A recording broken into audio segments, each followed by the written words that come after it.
Center for all your AC. Jimmy, do you want to?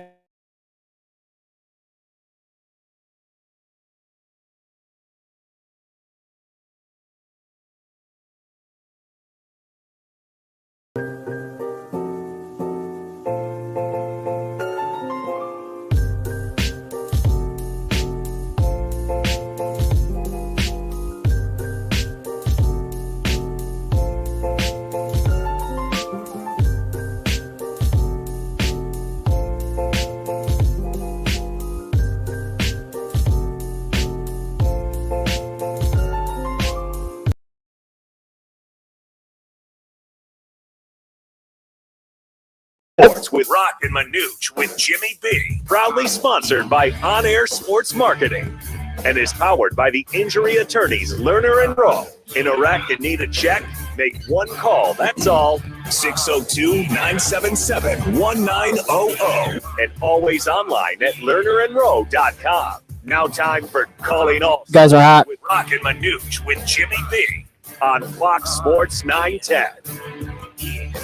Hey, everybody, welcome in. We say hello to you on a Monday. It is a reaction Monday as well. It is Roc and Manuch with Jimmy B. As always, we are brought to you by Lerner & Rowe, voted best personal injury law firm year after year. One call, that's all, 602-977-1900. We are in the CAZ Sports Bar and Sportsbook at Casino, Arizona, and we are live until 4 o'clock. A great show lined up for you today. 1:30, former QB Rudy Carpenter will join us at 2:30. ABC 15's Craig Fouie, and at 3:30, former Cardinals wide receiver Frank Sanders. Manuch, Roc, how are you guys? Doing good. Rock on the weather over there. The ship is sinking into the Red Sea. Ooh, Roc, look at you. I learned from the best. I learned from you. Thanks for paying attention, Roc. Yes. I like that. Seriously, what a day. Wow. I know. You mean you open up thinking today, all right, we're going to talk about what a bad loss it was. Then there's the trade. Right. Then there's the Pugh. possibility of Pugh being out for the whole year and the possibility of Hollywood Brown being out for the whole year. And you're like, oh, my goodness. And it's a short week as the Saints come in. Oh, by the way. Thursday night. All right, you want to talk Suns? I mean, they're undefeated. Days, they are. Yeah, I got to tell you guys, the perfect storm, right, for the Cardinals to disseminate with all the talent that they have, to have your makeshift offensive line. Rodney Hudson out. You talked about Pugh being out. And then the debacle that was yesterday, and watching that game to not score any touchdowns versus one of the worst rushing / defensive defensive teams in the league yesterday. You thought, at least I did, that this was going to be a coming out party for this offense. This was an opportunity for Cliff Kingsbury to go up against a terrible defense, as you said, against the run, not much better against the pass, and scoring. One of the worst in scoring is defense as well. And they can't get any offense going. All right, we got it all for you, so let's go. Time for the top local and national stories of the hour. Powered by the Sportsbook at CAZ Sports Bar in Casino, Arizona. Bet big on your favorite teams and players in an environment that's as exciting as the game you're watching. There's no better place in the Valley to get in on the action. The Sportsbook at CAZ Sports Bar. Now, guys, what's your top story this hour? Well, the game pretty much just sucked pond water, if you're an Arizona Cardinal fan. That's nasty, man. That is nasty. That's pretty bad. That is nasty stuff. When you can't even score a touchdown of what you two guys were just referencing against one of the worst defenses in all of the National Football League. I think, what are we saying? You can tell us, what do you got there? What are you telling us? I don't know what you're saying. You can't just show us that. We don't know what it is. DeAndre Hopkins has been activated to the 53-man roster. We kind of sort of knew that. Do we need to do the breaking news? No. And they released something positive. And they released Matt Amendola, the kicker. Okay, well, that's shocker. Thanks, Jax. Appreciate that, buddy. Yep. Captain Obvious. That's why you're an intern. Talking about the offense here, I think, Murray is regressing, and Cliff is no longer the quarterback whisperer. No, we can't go there. I think the lights are too bright for Kingsbury as an NFL coach. Well, there's a lot of things I saw yesterday. I went, okay, this guy, he's got to realize he's not in college anymore. fourth year. You go 0 for on 5th downs. You're 4 for 16 on 3rd downs. You're 0 for on 4th downs. You've got chip shots. The National Football League, I don't know if Cliff realizes it. It is so hard to play with points. What I mean by that, they're so valuable to pass up on. I mean, there's 3. I don't care how good or bad Amendola is one way or the other. There's 3 opportunities, 3 chip shots. I'm going to say the kid, he catches fire and he hits one down the middle. 3 out of 4, 3 out of 5, whatever. And you got 9 points minimum, where the last drive, you're just a field goal behind or 1 score behind to try to go down and win this football game. So he's playing with points. He's tempting fate. That's going to catch up with you guys sooner or later. That's the one thing. And then the 4th down calls, since we're on the 4th down, the calls you have, and then you've got to coach your quarterbacks on 4th down. You cannot, let me say it again, cannot take a sack on 4th down. You run around, you figure out a way to throw the ball up to whomever, yes, know where your guys are, then you got a chance. Then you turn it over.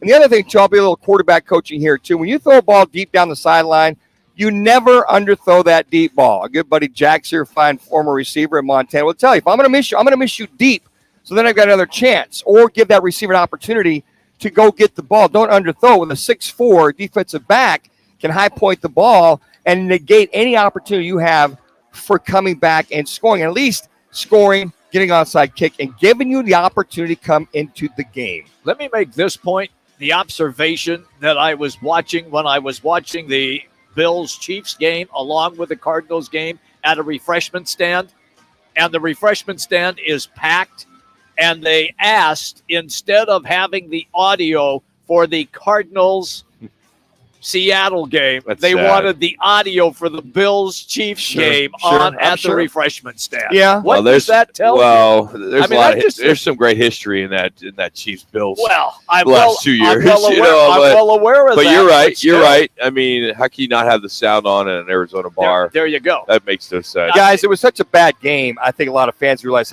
what a bad game it was. And for Seattle to move the ball on the Cardinals defense at certain times. You got to give this Cardinals defense a lot of credit. They did majority of their job. The offense couldn't get out of their own way. Yeah. All right, Manuch, you train these quarterbacks. You've been doing it for so many years. You've had a lot of success. Now, granted, you haven't trained a Heisman Trophy winner. However, you know the basics. Sure. I mean, you know it all from A to Z. He does. And you're watching Kyler Murray. He's missed a wide open Hollywood Brown in the corner of the end zone during that opening drive. He fumbles the ball in the 3rd. He's overthrowing receivers. His inaccuracy continues to be now a problem. Sure. Like I said in the open, I think he's regressing. I mean, he gets paid, and how many times we hear about that? A guy gets paid, and then he's not playing up to where he should be. His standard of play. But when you're watching him, and sacked 6 times, now the offensive line's horrible. But what can you do to him if you could sit down and spend some time with Kyler? What would you work on? I would work on his feet are never really set. He's always thrown off the back foot. He's done it for such a long period of time, Rock. That's his comfort zone versus doing it in an uncomfortable manner of getting his feet set, coming down to the ball. He's low, he's high because he's up on his toes or he's not balanced. And then when he rolls out, some of those throws you talk about he's missing, his body's out of whack. So he's been getting away with it for so long that now you get the big boy ball, you can't get away with it. You got guys wide open. And here's the other thing, too. His reading of the offenses is not he's not reading the entire field like I would think he would be in his. He knows the first play, he doesn't know the second. He knows play. the first read. He's done it a couple times. Yeah. And then that down on that first drive, the pick route or the slant route where he threw outside, the opening was on the inside, and it was also on Hollywood Brown, who's behind him. To me, he's just seeing and letting it rip versus reading that out there. Because he didn't, you had both Green and I want to say Rondale Moore undercut each other. He throws it outside where the throw is to the inside. Either to the inside, it was either to Green or it was behind him to Hollywood Brown. Matt Green's like, dude, I'm right here. So I think he's predetermining to where to throw besides reading it at times. He's not a rookie, though. No, he's not.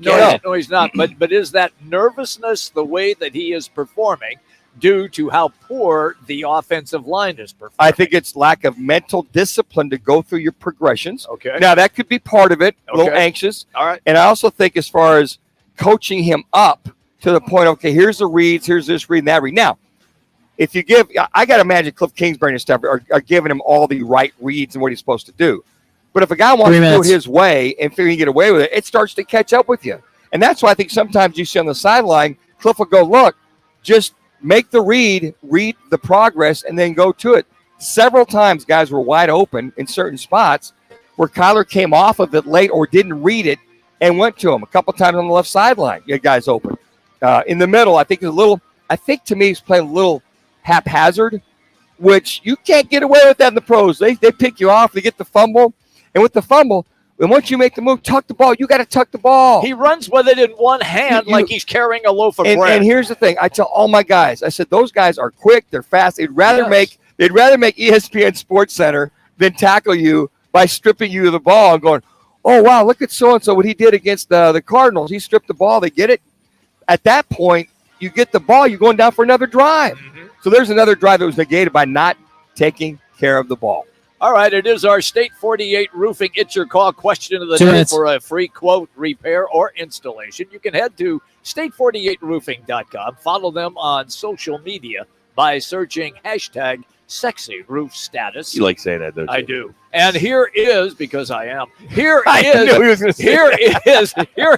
wish I had the big pipes like Jimmy. Jimmy's got the pipes. Yeah. Here is the question of the day.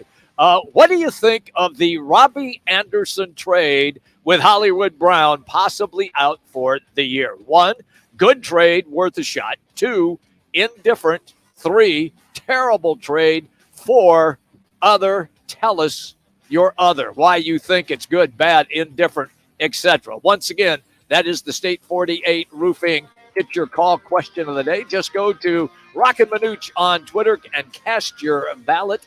And we will indeed revisit that throughout the show today. All right, look, we are here at Casino Arizona and in the sports book, and we are live until 4 o'clock. But tonight, it is the Monday night tailgate. Come on in, hang out, have a great time. The place has been slammed. We give away money just for watching football. And right now, the progressive jackpot, $11.50. That's $1,150. All you got to do is just show up. You got a chance to hit that jackpot. We hope to see you tonight. It is the Broncos and the Chargers, and the doors will open at 4. All right, it is a React Monday. Call us right now with your reaction to exactly what you think that you have seen from this team so far. All right, you need to get on the phone, 602-260-9191. 602-260-9191. It is a Reaction Monday, and we continue to broadcast live. CAZ Sports Bar at Casino, Arizona. It's Roc and Manuch with Jimmy B, Fox Sports 910. 6-time Pro Bowl quarterback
Panthers, and now he is going to play for the Arizona Cardinals. How crazy, you get kicked out of a game. Yes. By your own team, and then you're traded the next morning to Phoenix. You're rewarded the next day by getting your butt shuffled off to the Arizona Cardinals. For a 6th and 7th round pick in 24-25, I believe. That's it.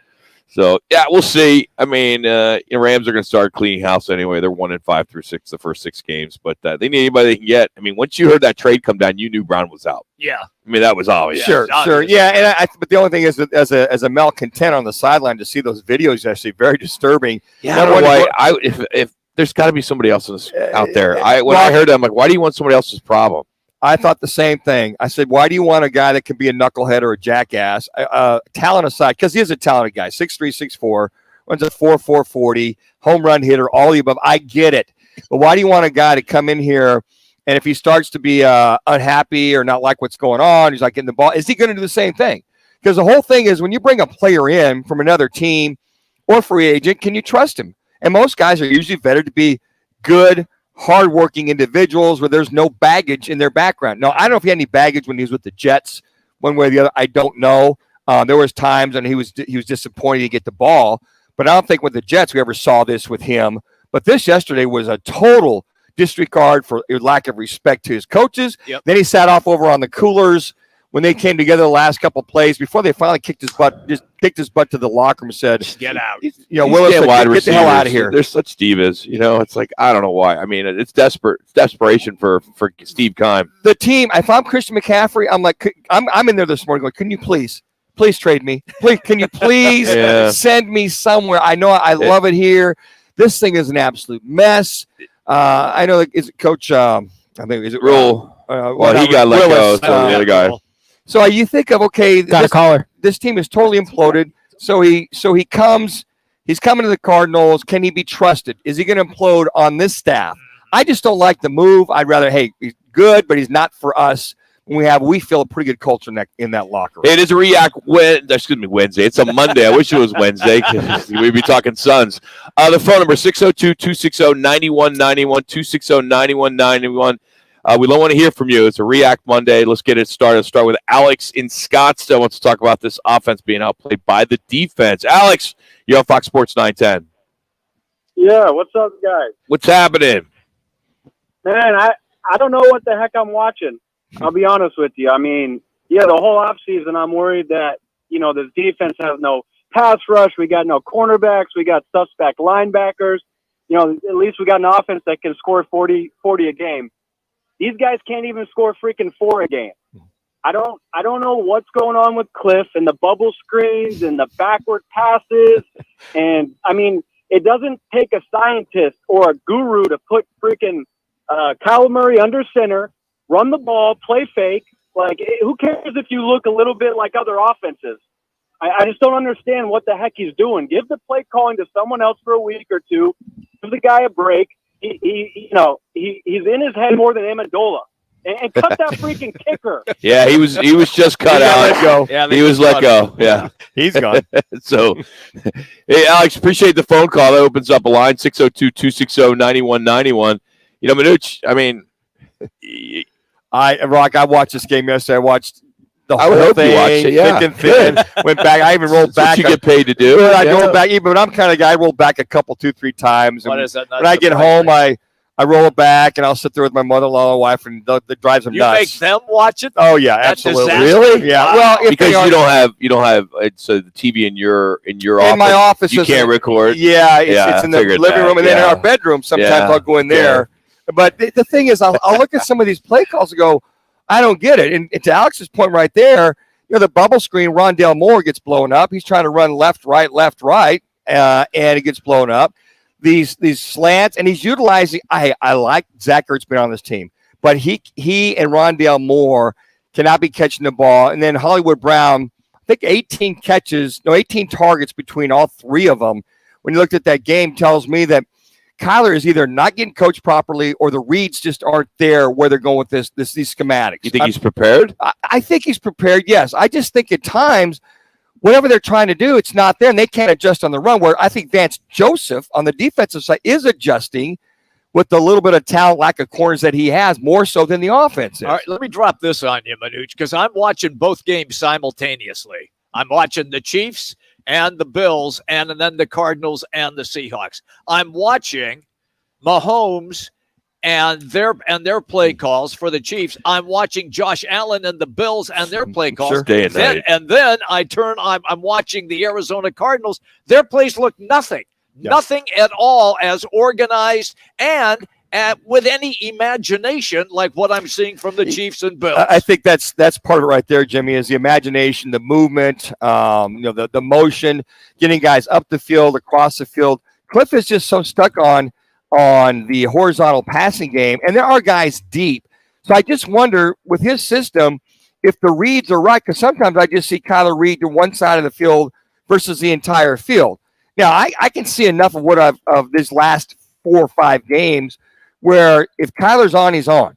But if his mechanics are all over the yard, he's going to be hit and miss. It's going to be a crapshoot as to where he puts the ball. If this team loses on Thursday, which could happen, It can. Yeah. and the way this offense is running for Cliff Kingsbury, it's what we normally see on Thursdays the last 2 weeks. Yes. It's going to fit right in.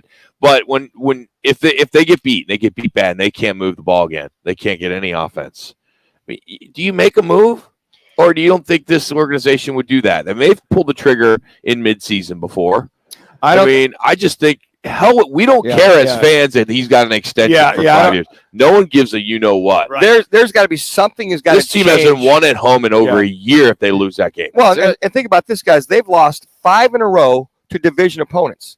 5 in a row to division opponents. The other thing, they've lost the Seahawks 3 of the last 4 games on top of their number. They've had their number. They'll be here in, 3 weeks? Yeah, so now they're 2-4. And you look at San Fran, who lost yesterday at 3-3.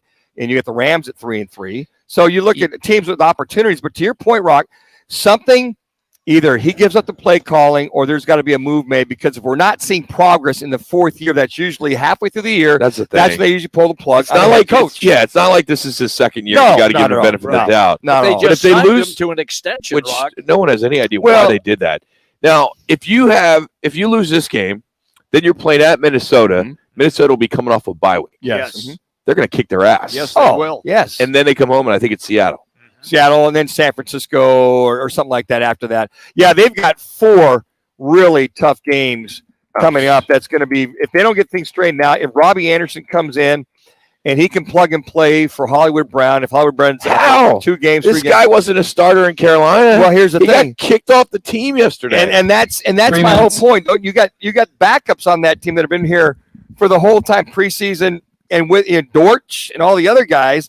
So are you just plug and play, or are you looking for that? Could be, but that if you just need a body, that's the wrong body to bring into camp. That is definitely the wrong guy to bring into camp. I don't care. People can spin it all they want. Yeah, he's this and he's that. No, I don't want that in my locker room, period. Now, the kid might have had a moment, went off. Good. Why don't you just go home? We'll try to trade you. We'll pay you until we can get rid of you with whomever. So I don't know if anybody wants that problem. So him coming in, he can hit the home run for you periodically. If that's not what this you're year, looking for, I mean, he's got 13 catches for 206 yards and a touchdown. All right, 75 yards of that was one scoring play against the Browns on the opening week. So, I mean, there's a reason why he doesn't play for them. They're a 1-5 team. Yes. Okay, it'd be different if they were 5-1 and they're moving him because they got too much talent. They can't find room for him. And if Baker's not getting him the rock, there's a reason why he's not singling him out periodically. And, Rock, I just think that this offense, whatever they're going to do, and with Kyler Murray sometimes, I liked the 42-yard run. I liked him get initiated into the offense, but boot him, waggle him, continue to do that, put pressure on this defense versus him scrambling periodically. Because I think sometimes they get so emphasized on him running the ball, kind of takes away from the balanced game plan. I get it. They should do that, but not that be the focus of him being your running back / quarterback. You can't do that. Hey, but I was kind of excited to see him run in that first quarter. That first opening drive. That's kind of what we've been asking Cliff to do. Yeah. And then they showed some success. They did. But they just struggle in the red zone. Well, then they went and started doing drop back, and they sack him 6 times. Yeah. So they got to boot him. They got to waggle him because that pressure, they started doing like a kind of mush rush, just kind of real slow outside. And they wanted to scramble up the middle, and then the linebackers were there to pick him up. So I didn't see any adjustments. That's the thing that drives me nuts, Cliff. Adjust with your play calling when they start putting heat on your quarterback. They don't adjust to hardly anything. They do defensively, Yeah, because the defense Vance has been around sound. a while. Yeah, he has, and he adjusts extremely well during the game. But they sure struggle on offense during games. You know, and then if it's true that Justin Pugh, the left guard, is out for the entire season, or at least for the rest of the season, that's going to hurt you. 30. He loses his left guard. Oh my God! Well, Max Garcia is okay. Well, so you got Harlow had to going play to fill that gap for the rest of the season. He ain't any good. And for Hudson, he may be out for a while too. Harlow had to start yesterday. At Garcia, got Hernandez, and then you got Beecham, Sean Harlow, and then you got DJ Humphreys. It's like and then the penalties they have at the most inopportunistic time of the procedures. I mean, and then the rookie McBride has a huge penalty on 3rd and 3. Now it's 3rd and 8. Just little stuff like that and I know it's loud. I get it. But for the veterans offensive line to make those mistakes is unacceptable over and over again. Hey, everybody, we want to remind you, if you're a backyard griller and when you live here in the valley, who isn't? Especially now. Exactly. You got that right. We've got a customized backyard grill patio set courtesy of Twin Peaks, Blue Moon, and Coors Light. Right now, just text PEAKS to 55678. That's PEAKS, PEAKS, to 55678.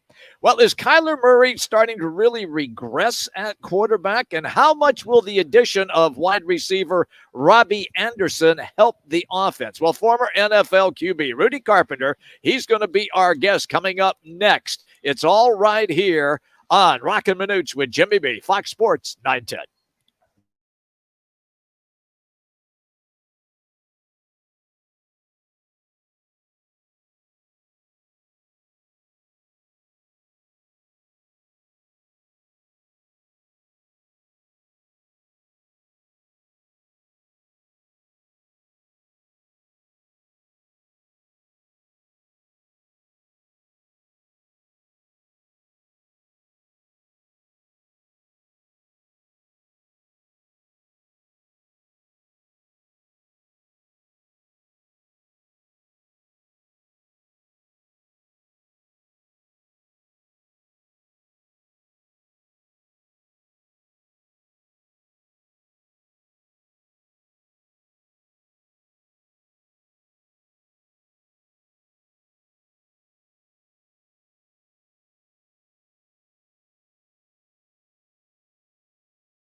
Went Northeast 3-1 against that team in Tucson. Carpenter going to go up with time, steps up, looks end zone, got a man, McGahey, touchdown! And Rudy Carpenter threw that right into the teeth, into the strength of the Wildcat defense. Rudy Carpenter. Guys are hot. Now on Roc and Manuch on Fox Sports 910 on FM at 99.9 HD2. Hey, everybody, welcome back in. We are live here at the CAZ Sports Bar and Sportsbook, Casino, Arizona. Roc, Manuch, Jimmy B, and joined by former Sun Devil and NFL quarterback Rudy Carpenter. Rudy, it's Jim, Roc, and Manuch. The gang is all here today to talk to you and pick your brain about what you watched yesterday. Go ahead and lay it on us.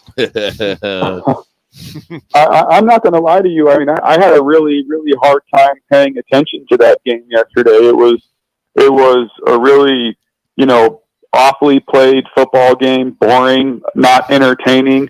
I was really upset that I was missing the Chiefs-Bills game, to be totally honest with you.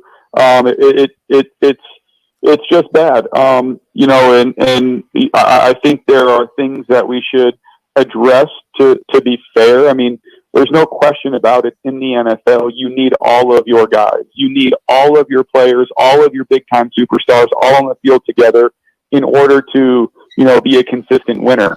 But one of my fears, and I've talked about it a lot on this show in the past couple of weeks, is that the Cardinals had seemed pretty nonchalant about some of the ways that they've been playing and had been acting as if that DeAndre Hopkins was just going to come back and magically fix everything. And to me, when I see a football team rationalizing losses, I think that's a pretty bad sign. And they were doing that early on. Rudy, Manuch, this question earlier when we started the show. You train quarterbacks as well. If you can have a week or two with Kyler, what would you work on with him? Nothing. I mean, this is just my opinion. Dan might have a different viewpoint than me, but to me, it's one of the corniest things ever. Like, especially when I was watching the game last night. I don't mean any disrespect to anybody, but watching, the Eagles play, they talk about Jalen Hurts went to California for a month to train with Tom House. So who cares? Like anybody that thinks they're going to change a quarterback like mechanics in a month is a bozo. And to pretend like any of that's going to transfer with live bullets, this is my view, is totally insane. It's pretty clear what's going on. When you lose Rodney Hudson, when you lose Justin Pugh, when you don't have DeAndre Hopkins, when you lose Marquise Brown, when you're not getting the type of play from the running back group you thought, you lost Kenyon Drake, James Conner hasn't been playing to the standard, or it's because of the offensive line. You cut Max Williams. You miss on some draft picks, although some of those defensive players look to be playing better. I mean, to me, this is not a Kyler Murray issue. This is a roster issue. This is a coaching issue. This is a general manager issue. And as you can see, now they've in my view, set this team back further. I don't know what they got in return for, or what they had to give up to get Robbie Anderson, and they're going to have to address Justin Pugh's situation. To me, this just looks like a desperate football team that doesn't have a ton of direction.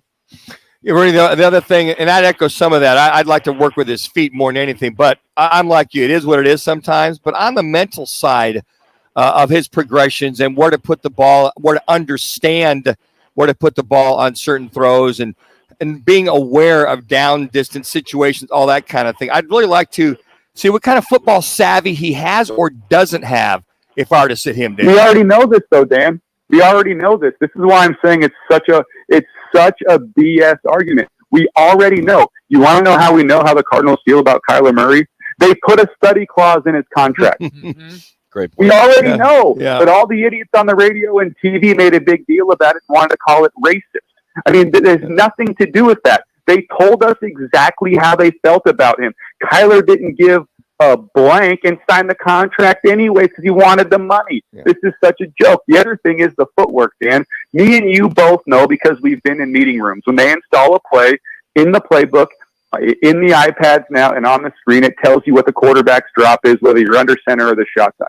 Okay, me and you both train enough quarterbacks to know now that none of these college coaches teach footwork. They just install a play, and if the kid wants to take no drop or a 25-step drop, nobody cares. It's not taught. They teach quick game the same as play action, the same as mid-range throws, the same as everything. That's what Cliff's always done. It's why all of his quarterbacks have the same footwork. My point is, it's not taught. They don't rep it.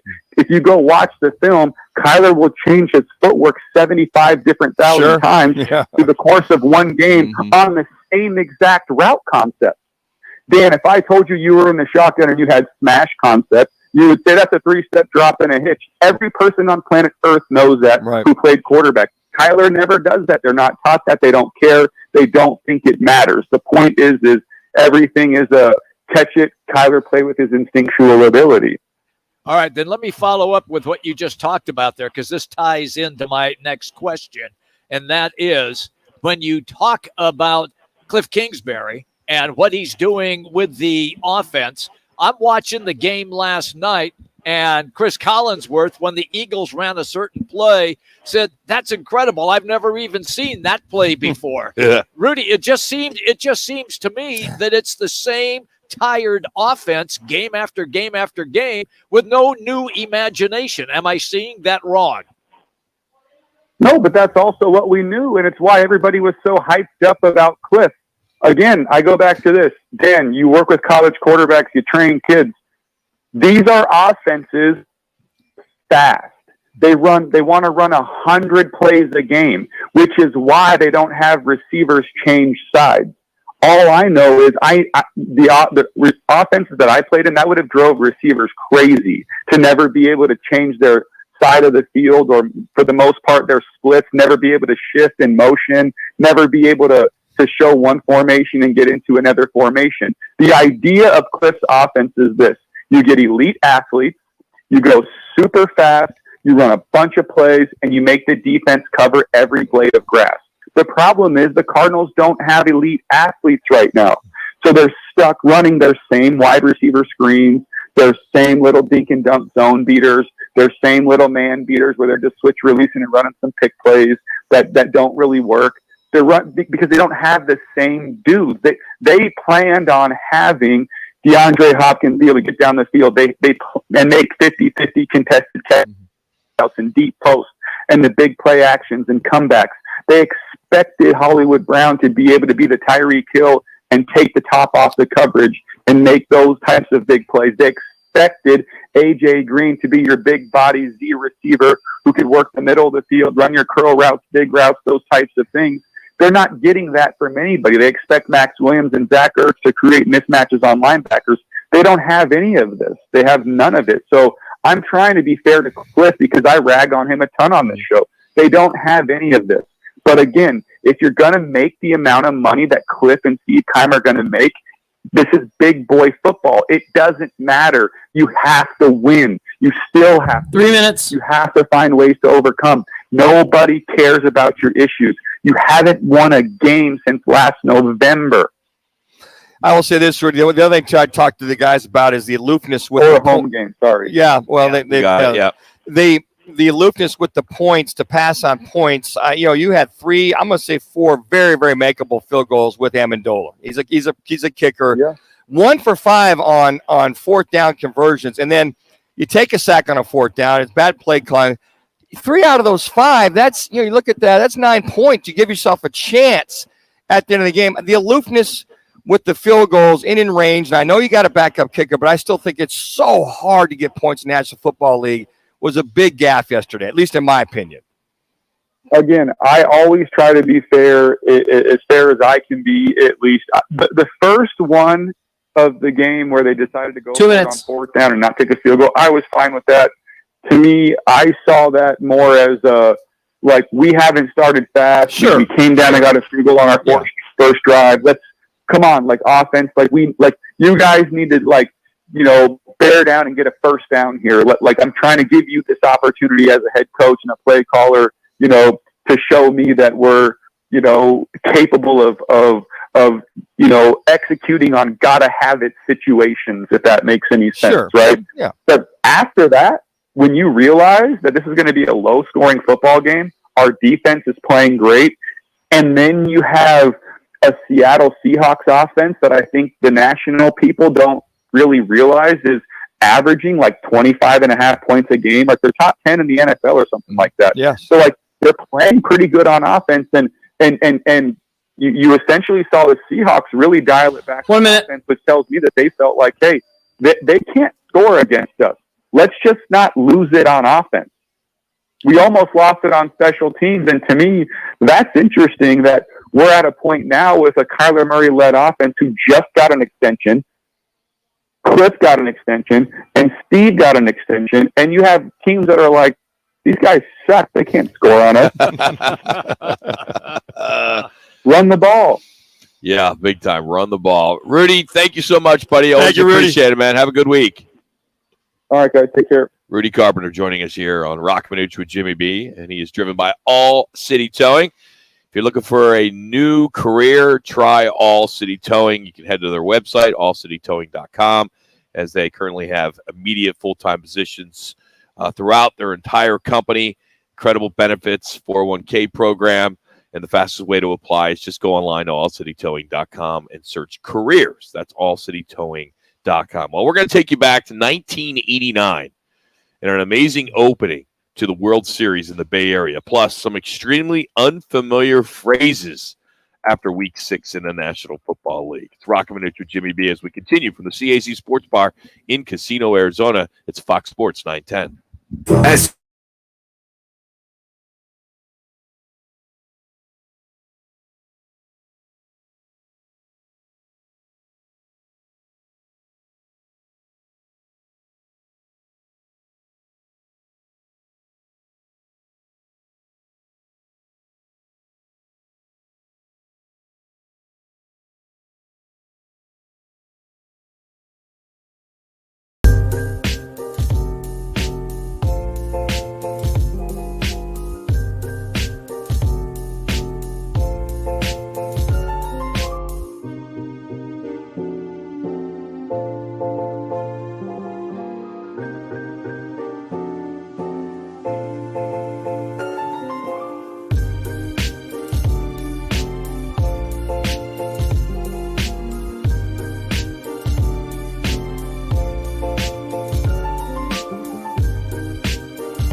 time for your 72 sold on this day report. Get our price, a higher price at 72sold.com.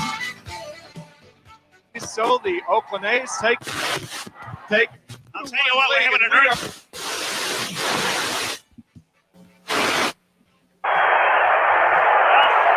I don't know if we're on the air or not, and I'm not sure I care at this particular moment, but we are. Well, folks, That's the greatest open in the history of television, bar none. Yes, it certainly did. We're still here. We are still, as we can tell, on the air, and I guess you are hearing us, even though we have no picture and no return. You guys are hot. 5 seconds. We'll be back, we hope, from San Francisco in just a moment. How about that? 33 years ago, 1989, the earthquake that struck San Francisco just before the third game of the World Series between the A's and the Giants. It measured a 7.1 on the Richter scale. Sadly, it destroyed 100,000 buildings and killed 67 people. You just heard the call from Al Michaels and Tim McCarver there in San Francisco. How about that? I mean, that's crazy. You guys remember where you were when that happened? No. I remember exactly where I was. I was downtown L.A., training with CB Commercial Real Estate. We just got done. We're in the downtown offices. We're like 20 stories up. We turn the TV on. Everybody's just kind of getting ready to watch this game before we go out and have some dinner or whatever. And this thing hits, and we're all up there in the offices up there, and we're watching the TV. And just as we turn it on, this all starts to unfold. The whole Al Michaels thing, we're like, oh, my gosh. So the earthquake there, so we're like, okay, we're like 20 stories up in L.A. We're wondering if we'd feel any tremors from this thing. So it's kind of heads up. We're in L.A. for our training session. Yeah. But San Francisco's pretty far. Well, it is, but you just never know what's the San Andreas fault with all that. Everybody's like, we probably should get out of here just in case. So get back to our hotel room and watch this thing unfold. There's just and then you hear about the Bay Bridge collapsing and the deaths that you talked about, Rock. Just a very surreal moment of what can happen there in the Bay Area for the World Series. Here's a little tidbit story that I can relate to you. I'm doing television in San Francisco, and this is obviously prior to that earthquake. Before 89? Yes. Thank you, Rock, for dropping that on me. Dude, you opened the door. You didn't need to. I know you got some serious. Kick it down. I'm sorry, Jimmy. Get used to it, Jimmy. Sorry. Get used to it. We've been doing this for a while. We have. So I'm on camera doing my sportscast at 6 o'clock. All of a sudden, the building starts shaking. The lights in the studio are swaying back and forth, and two of them fall and crash to the floor. We're having an earthquake while I'm doing my sportscast on TV in San Francisco. Fortunately, it didn't last very long, and it was not a 7. It was about a 5. But it still was big enough to shake everything. Scares you, right? It scared the hell out of me. You have no control. No control. You can't run anywhere. You can't do anything. No. There's nothing you can do. I'm talking on TV, telling everybody we're having an earthquake right when now. things are moving, it is the scariest thing. I is. remember I was a little guy living in Yuma. We used to feel those tremors from those California quakes. Just got home. I'm changing in my bedroom. We just got home from church. And the room starts shaking. I thought my sisters were in the closet playing a game on me, shaking the little Daniel. Yeah. Let's go mess up Butchie right now. You know, they're shaking. I'm like, there's nobody in here. I come flying out of my mom. She goes, yeah, it's an earthquake, so just relax. And we're like, oh my gosh. Yep. Today's On This Day report is powered by Every Day. It is by 72 Sold, America's leading home selling program. There's no better way to sell your home than 72 Sold, the official real estate partner of the Cardinals and the Diamondbacks, and, of course, Roc and Manuch with Jimmy B. So for the easiest, fastest, most profitable way to sell your home is at 72sold.com. Get our price, the higher price, at 72sold.com. Well, to recap Week 6, still got tonight with the Broncos and the Chargers. We'll be able to hear it right here, or watch it right here, I should say, at Casino Arizona and the CAZ Sports Bar. But we put together this little bit. We do this occasionally. This is what we call extremely unfamiliar phrases in the National Football Week, and this is the week after Week 6. Week 6. And now, it's time for this week's extremely uncommon NFL phrases. The Philadelphia Eagles are the only undefeated team at 6-0. The Jets beat the Packers. And the Washington Commanders are last place in the NFC East. Not uncommon for them to be losing, but still uncommon to be calling them the Washington Commanders. Those are this week's extremely uncommon NFL phrases. Uncommon, that's for sure. I can't believe the Jets went into Lambeau. Oh, that was incredible. And I can't. What's the guy's name that actually put the cheese head on? and that was hilarious. Yeah. He puts the cheese in it. Sauce Gardner. Yeah, and it just starts flicking out. Yeah. And then he runs up there, and Alan Lazard, the wide receiver, knocks it off his head. They're making fun of that, a lot of talk shows this morning, and I was like, okay, I get it, but come on. It was fun. It was fun. Yeah, it was. If you could go into Green Bay, sure. Lambeau of all places, which is the most remarkable place to watch a football game or to be at, and you go in there and you're the Jets. I mean, what's going on in New York right now? You got 2 football teams now playing in that state. The Giants game, what a great ending that was. Well, 3 teams. You think about all 3. Yeah. I mean, the way teams are good. Lamar Jackson turning the ball over twice. The Giants, their game was virtually won. They get a first down. They run the clock out. They get an offsides. Then the next play, Lamar Jackson throws an interception. Get the ball back. 2 plays later, he fumbles. Yeah. The Giants get the ball back, and they score. And then when they got the ball back again, I got to tell you what, Saquon Barkley was smart enough to not score and go down at the 1 yard line, then kill the clock and run it out from there. I wonder if anybody had Saquon Barkley on their fantasy team was screaming like crazy. Well, I'll tell you if it was bittersweet for me is I had as my dog of the week, I had the Giants, so I felt good to win that. That was but good. Lamar Jackson's my fantasy quarterback. And he's throwing up all over the place. Interception and fumble. And so it's bittersweet. I won one and lost one in that scenario. That's fair. Look, all I can tell you is that the city of New York, oh my God, right now, they're like going crazy. Yeah, they don't know what to do with themselves. No, they don't, because they've been calling for coaches' heads for the last 10 years. Knicks are undefeated. There you go. Yeah, the Knicks are undefeated. The Nets are undefeated. Hey, speaking of the NBA, the average ticket for the Warriors home opener tomorrow against the Lakers, which is the highest in all NBA home openers right now. This is average, $653.90. It's just nuts. What happens when you win an World NBA title? Another one. The NBA did come out and mention that that all ABC is going to air all the Christmas Day NBA games. Woo. It'll start with the Sixers and Knicks, which will get started at noon Eastern. This will be 10 o'clock our time, 2 o'clock or 2 hour time difference, and then it'll conclude with the Suns and the Nuggets at 8:30. So you got Lakers, Mavs, Bucks, Celtics, Grizzlies, Warriors, all playing on Christmas Day. Christmas Day falls on a Sunday this year. Yes, and the NBA will only have 3 NFL games to go up against. So that's kind of interesting. So it'll be a hell of a Sunday. That's a great Sunday. Cardinals being one of those games. The Suns and Cardinals will be playing at the same time or somewhere thereabouts, I think, somewhere TNT, close. Good news, they did renew the inside the NBA crew. They did. You knew that was going to happen. Sources say that Charles has signed a 10-year deal with TNT. Wow. And they're working on the contract right now with Ernie, Kenny, and Shaq. So much for Charles retiring at 60. Yeah. He's not retired.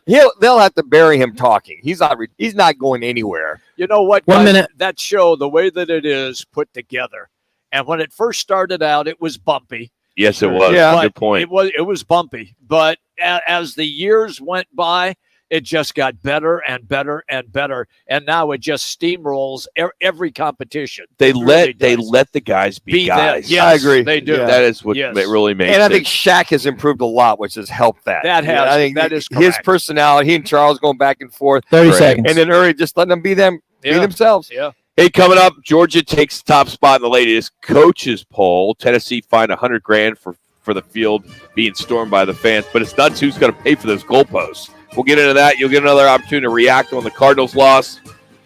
And we'll catch up with Craig Fouie from ABC 15. Very busy hour coming up as we are at the Casino Arizona Sports Bar in the CAZ Sports Bar, right? Yep. CAZ Sports Bar. Roger that.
Calling All Sports with Roc and Manuch with Jimmy B. Proudly sponsored by On Air Sports Marketing and is powered by the injury attorneys Lerner and Rowe. In a wreck and need a check? Make one call. That's all. 602-977-1900. And always online at lernerandrowe.com. Now time for Calling All Sports with Manuch with Jimmy B. On Fox Sports 910. To React Monday, Roc and Manuch with Jimmy B out here at Casino, Arizona. 101 of McKelps. We'll be here for the Monday Night Tailgate, giving away cash just for watching Monday Night Football. We've been doing it for 22 years. Love to see you down here. Tonight we're doing football bingo, which is always a fun time as you win some cash just for playing a little bingo football, where you got to need to kind of get the goalpost. You got to get a goalpost. You get the goalpost, you can win a lot of money. So it's a lot of fun. Plus, we'll be doing squares. We'll throw for dough at halftime and quarters. So 4 different ways to win cash tonight here at Casino, Arizona. So do you yell bingo if you win? You could. Want to hear a funny story? Is it a long story? No. Okay, go ahead. You call a bingo game too? When I was 16, you've done it all, Jimmy. I was the bingo caller at Alcoholics Anonymous on Wednesday night. So they put you to work, did they, Jimmy? Hey, we tell everybody once you get into business, you got to start somewhere, right? That's how I started. That's great. True story. We are out here at Casino, Arizona. Doors open at 4 o'clock. Sportsbook's open right now if you want to take advantage of that. But we'll start serving dinner and everything else coming up at 4 o'clock. React Monday, you'll have an opportunity to call in coming up here in about 10 minutes at 602-260-9191 and give us your thoughts on what you saw yesterday. But let's get into we don't have just one story to dive into. We got a few, as there's some really big news that are hitting this Cardinals football team. Time for the top local and national stories of the hour. Powered by the Sportsbook at CAZ Sports Bar in Casino, Arizona. Bet big on your favorite teams and players in an environment that's as exciting as the game you're watching. There's no better place in the Valley to get in on the action. The Sportsbook at CAZ Sports Bar. Now, guys, what's your top story this hour? It's everything Cardinals. Last night, Marquise Brown suffered what is now being called a potential season-ending injury to his foot. You find that out last night, you're like, oh man, that sucks. You're looking for an opportunity to see DeAndre Hopkins on Thursday night, the duel. That's everybody's been talking about having these dynamic duel. Yes, you already see that. You're like, okay, all right. Then about 10 o'clock or so this morning, you find out that the Cardinals made a move for Robbie Anderson with the Carolina Panthers. Robbie Anderson, a guy that was kicked off the team yesterday, literally. Kicked off the sidelines. Yeah. That's kicked off the team, in my opinion, because they ended up trading him. And he came here, right? Soon to be kicked off the team. So you're like, okay, you hear that, and of course you just think, okay, this injury to Marquise Hollywood Brown must be worse than we thought, because after the game he said that the X-rays were negative, but he was in a boot. Yes, he was in a boot. Right. That's not good. No. Then, all right, you hear the trade comes down for a 4th or 5th and 6th round pick. Yes. At 24-25, somewhere around there. And then you hear Justin Pugh has a potential season-ending injury, and that was probably right around 11. But now we find out it's confirmed on social media that he has suffered the season-ending. He's out with an ACL. Yep. Then you hear that the Cardinals have officially activated DeAndre Hopkins, the wide receiver, of course, that we all been ready to see play.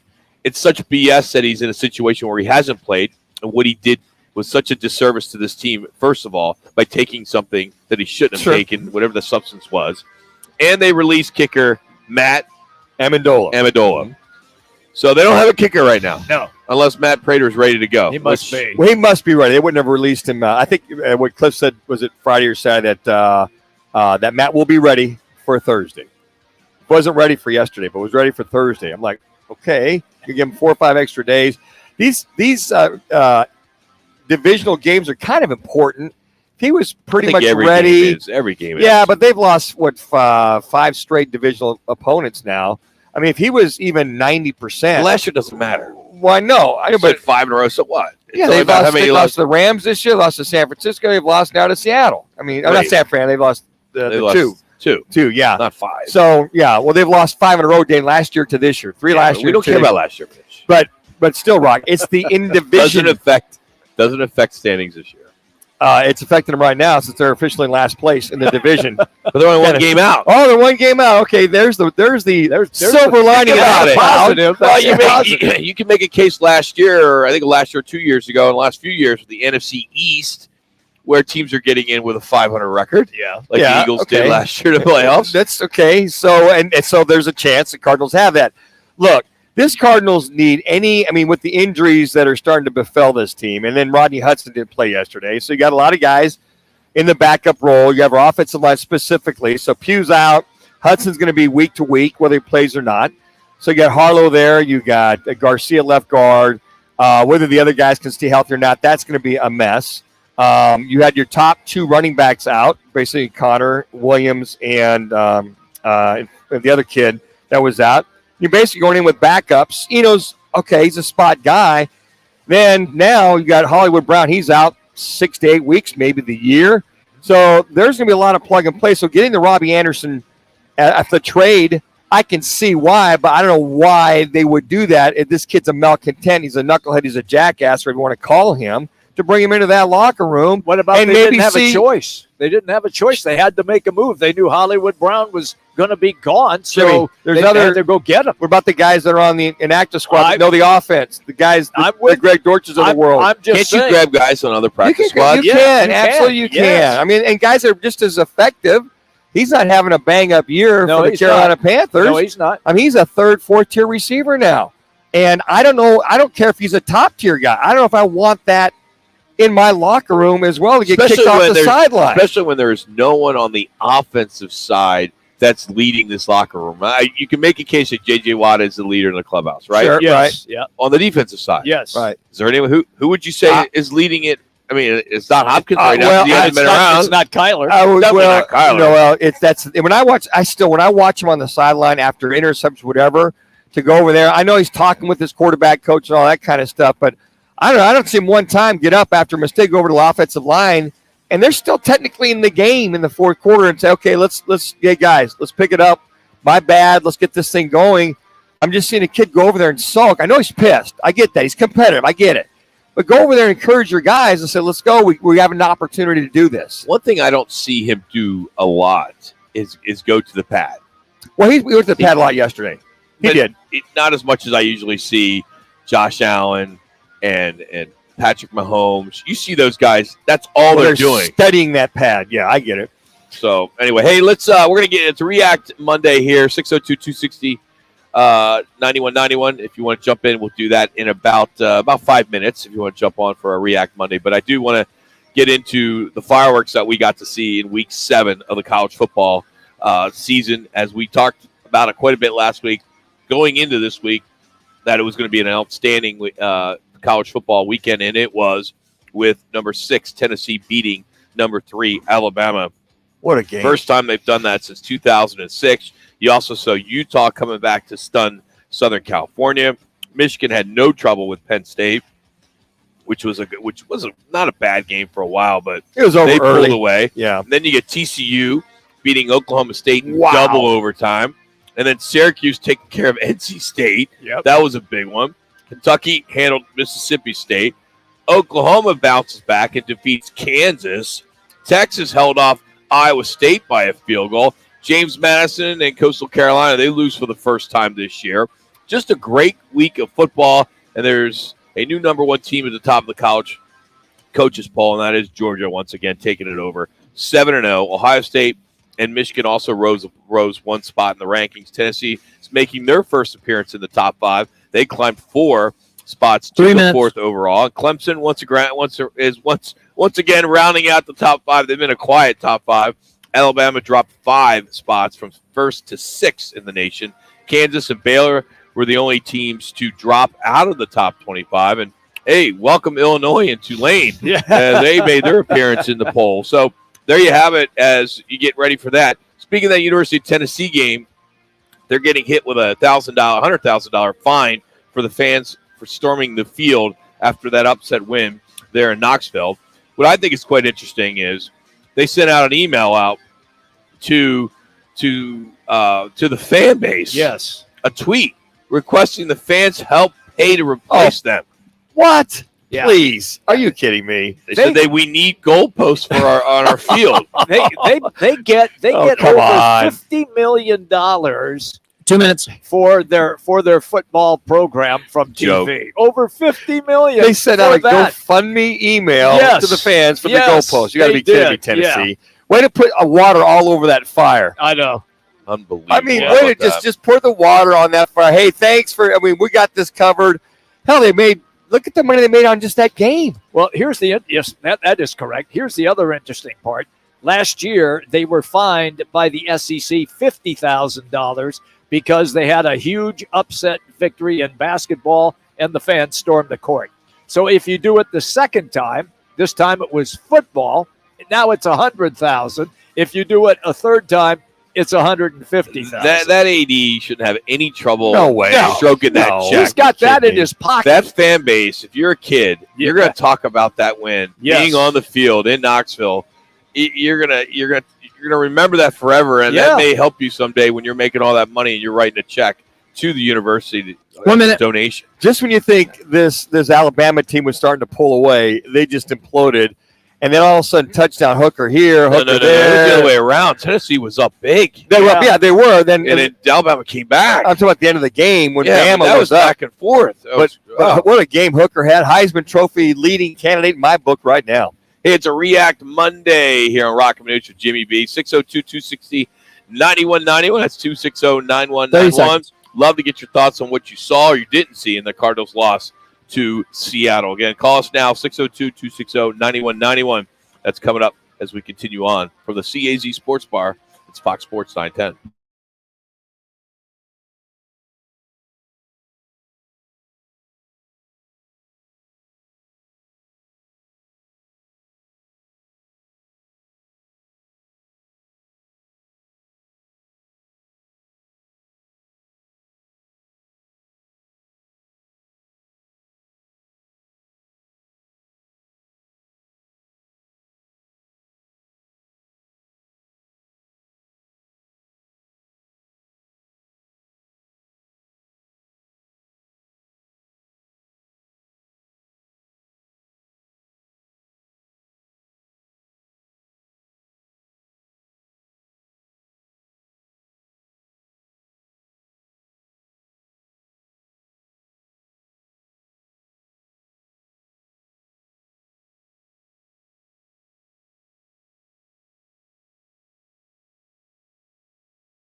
And that's a Seahawks. Guys are hot.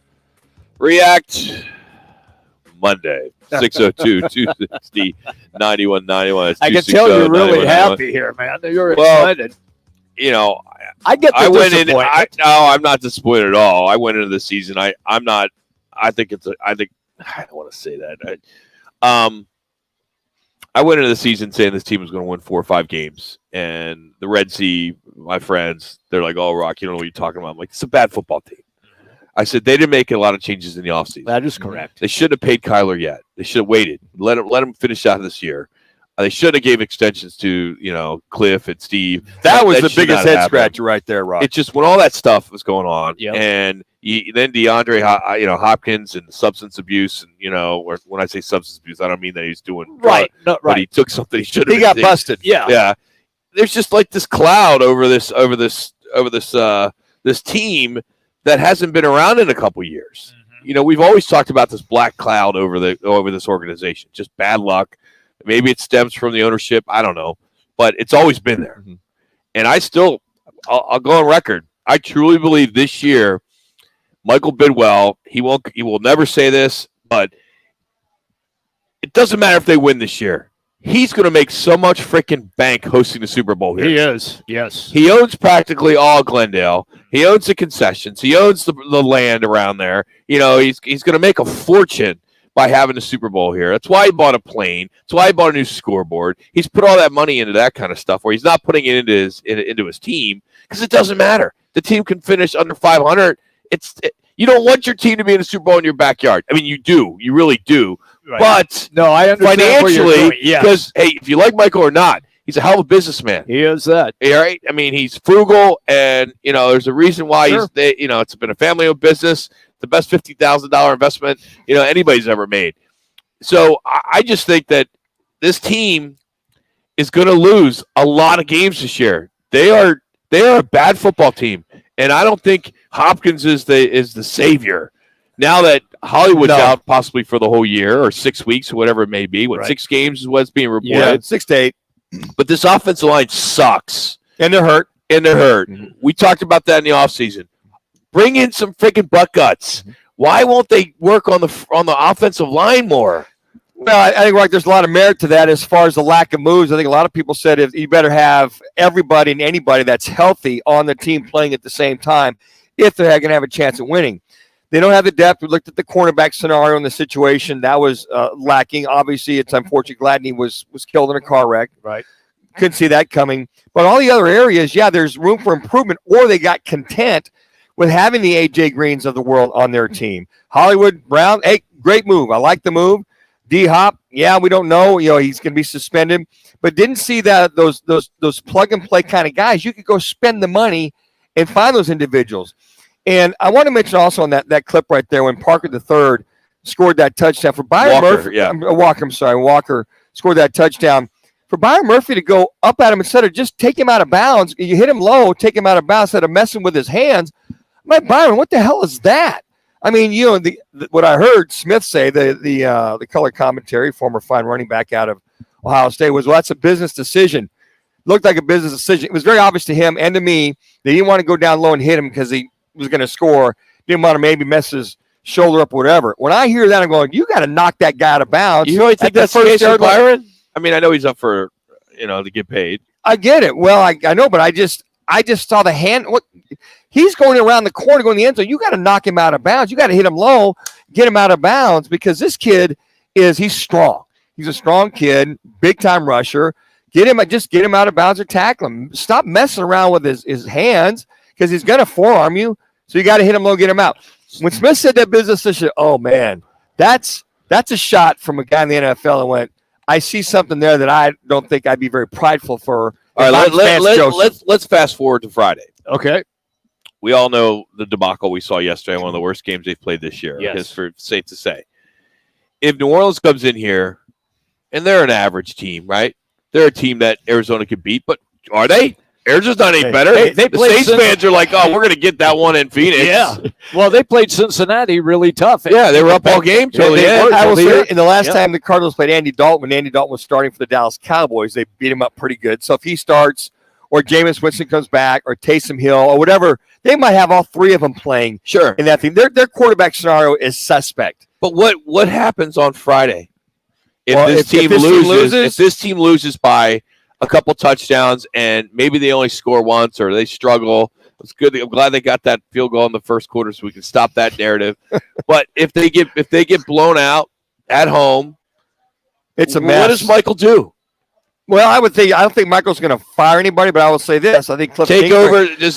Somebody's got to take the offense over. Who? If we see, I don't know. I don't know who the Whipple, the kid Whipple's son, Whipple Jr., who ran the plays when Cliff had COVID last year. He was out for 2 weeks.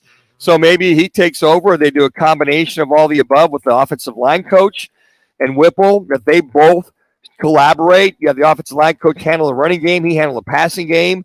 You work that angle just to mix it up. Because at that point, all of a sudden, here you are, 2-5. Spencer Whipple. And Spencer Whipple. Yeah, thank you. He's got 4 years experience. He hasn't been around a long time. But Cam Turner, whoever. He's the co-pass coordinator, quarterbacks. Whoever. I don't care who it is. I don't care if it's Jim Bob Morrison comes off the Sean streets. Jefferson, he's got 31 years in the league. So whomever that individual is, just a different flavor, different feel to mix it up because it's not working.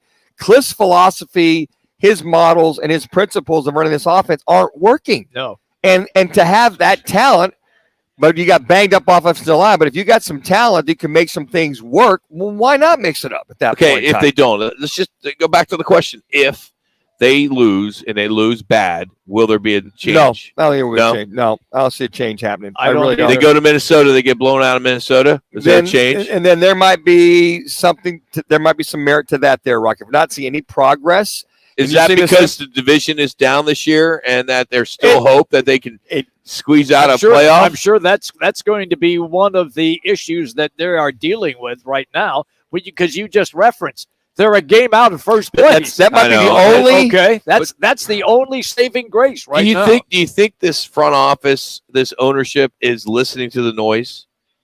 I don't think that. I don't think because they really haven't over the years. As long as you and I, Manuch, been doing this, they don't listen to the noise. No, they don't. They don't. I got to imagine though. But you look at the repercussion on his team, maybe Michael Bidwell's team, and seeing this team have all this and it being embarrassing. If it starts to get embarrassing, well, Michael's got a lot of pride. You and I both know that. Sure, a lot of pride there. Does he try to do something to change that, and all of a sudden make Vance Joseph the head coach? You let Cliff Kingsbury go, or because the division, as you said, is so bad or lackluster, I won't say bad, it'll go back and forth, and maybe the last 4 or 5 games, all of a sudden you have a chance to catch lightning in a bottle and make a wild card. That's true. I can't imagine that could happen, guys. I can't imagine Cliff just taking a step back. It's either you're fired, you're not taking a step back. Well, he may be forced to take a step back. Cliff's not working. We're gonna keep you as a head coach.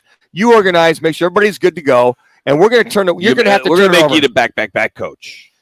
Whatever it is, if not anything, maybe a co-offensive coordinator, something that's going to help this team win football I don't think games. You can do that with a head coach that's getting paid as much as he's getting paid. Why not? You can't take a seat. You can't put him in the back seat. That's a good point. You just can't. I will. That might be it. 3 minutes. But for the Cliff Kingsbury's mind, if he feels, hey, look, I'm doing all I can. There's something to miss here. Maybe you turn the reins over for a couple. I don't know what the answer is here. It's just gone backwards this year. Injuries or no injuries, not seeing the continuity. I'm not seeing any kind of a game plan that makes sense at times. Kyler Murray runs 10 times, and the next week he runs 4. There's a lot of inconsistencies in play calling that you've got weapons. Why are they not being used when you got other teams with lesser weapons that are winning? Yes. I don't think anything's working for Cliff's game plan. His playbook's just not working. That's where I'm coming from. I think this league is, they know his playbook. Yes. A lot of it is that they've got the book on him per se. Yeah, that's exactly. Yeah, they got the book on him. I watch other teams, like I said at the very beginning of the show. I watch other teams who are winning teams currently who operate their offense on a totally different realm than what we are seeing from the Arizona Cardinals. It's a more, like Jimmy, what you're saying, a more NFL type realm, yes, than the air raid / I mean, not saying I mean air raid, but RPO, relying on your quarterback to make play after play after play, where they have running backs that can rely on. They got receivers. There's a lot of teams out there, guys, with lesser talent, that are run offensively better than what we're seeing with Cliff Kingsbury. Okay, the Minnesota Vikings. Do they have lesser offensive talent? We got a hell of a running back in Cook. They have an offensive line. Yes. You got a good core receivers. That's the key. And they have an offensive line. People don't like Cousins, but, man, he puts up numbers. But that's the thing, guys. He's an experienced veteran quarterback. Yep. You may not like him, but he wins. Take the good with the bad with him. Absolutely. Yeah, that's right. And, He'll throw 3 touchdowns and 2 picks. Yes. Yeah. But he's got a W. He's what, 5-1 now? They're 5-1? 5-1. So there's a lot to deal with that experience, being tall in the pocket, and being able to read defenses on a consistent basis. 1 minute. I don't know, guys. Like I said, before the season started, I had 4 or 5 wins with this team. Did. I'm sticking I with it. remember you said that. We've said how many times have we said this year it was hard to watch? So out of the 6 games, I bet at least 3, maybe 4 were hard to watch, and lucky to come back on Vegas. Lucky to come back on that. I mean, but they're hard to watch because it's just there's no flow to the offense. You know what sucks about this business is the fact that, about a year ago, you're talking about Cliff Kingsbury as the coach of the year. 6-0. Yes. 6-0 after 6 games. Coach of the year. Yeah, I know. Now you don't think he can make it through this year. Kyler Murray, MVP. That's what Manuch was talking about. Everybody now has seen enough of his offense that the defensive coordinators all have an answer for it. Yeah, they're like, oh, I want to play Arizona. Well, when they see this, and that, it doesn't make a difference. You can have you can put all the Hall of Famers out there at receiver if you don't utilize them in the proper way when you call plays, or you don't have people that give you the time or the quarterback back there that can allow these guys to open and make the right reads. I don't care who you have in there. You're not going to be successful. Hey, it's our 22nd year being here at Casino Arizona for Monday night. We call it the Monday Night Tailgate. We give away cash with our kickoff jackpot, our squares. Tonight we're doing football bingo instead of props. We do it all, and you can win the cash just for watching football. And it's always a lot of fun. So we'd love to have you here. It's Monday Night Tailgate. Doors open at 4 o'clock. Got the sports book now, which really makes it interesting now that we have the sports book. So we invite you to come on down and join us here at the Casino Arizona in the CAZ Sports Bar.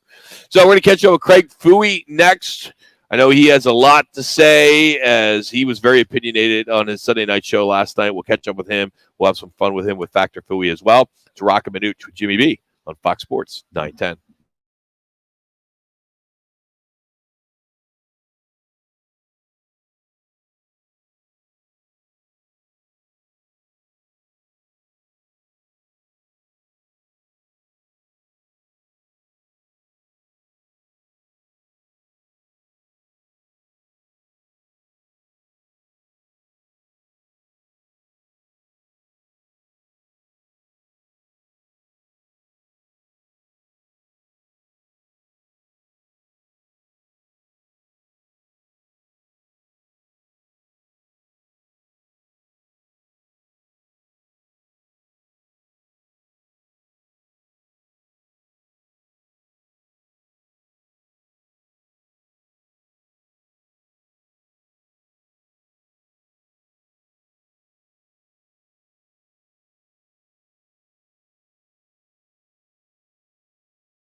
Fooey with ABC 15 sports director Craig Fooey.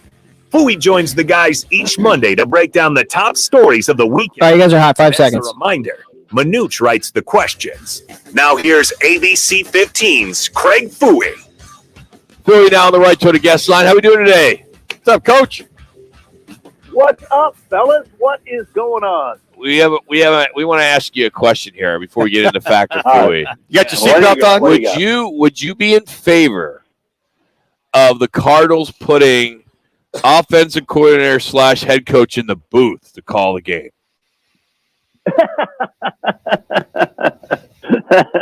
I'm in favor of anything that gets him down the field and scores touchdowns. I don't care if you put him on a drone and fly him over the stadium, right? Let's get this thing figured out. Yeah, we're trying to figure out some solutions here, and we just thought maybe putting him up there, maybe he can see what he needs to see to kind of use his wizardry that supposedly he has as an offensive mind. Well, I think everybody's pressing. The problem right now, and I just asked Cliff a little short while ago, less than an hour ago, just about are the guys pressing. I mean, everybody, the worse this gets, the more guys press, the more they can't relax and just play the game that they know that they're professional at, right? They just can't do it because everybody's pressing. And that way you drop a pass, you miss a block, you jump off sides, you whatever. And he said, yeah, I mean, that definitely happens. And we're trying to avoid that. And hopefully the experience and the veterans on this team don't allow that to happen. But absolutely, you see it. Guys are choking. I mean, they're trying so hard to do something that they shouldn't have to do, that they shouldn't think twice about, right? They can do this in their sleep, for God's sakes, because they're professionals, but they're trying so hard that they're doing everything wrong. And at some point, you need a psychologist to come in there to everybody, the coaching staff, the players.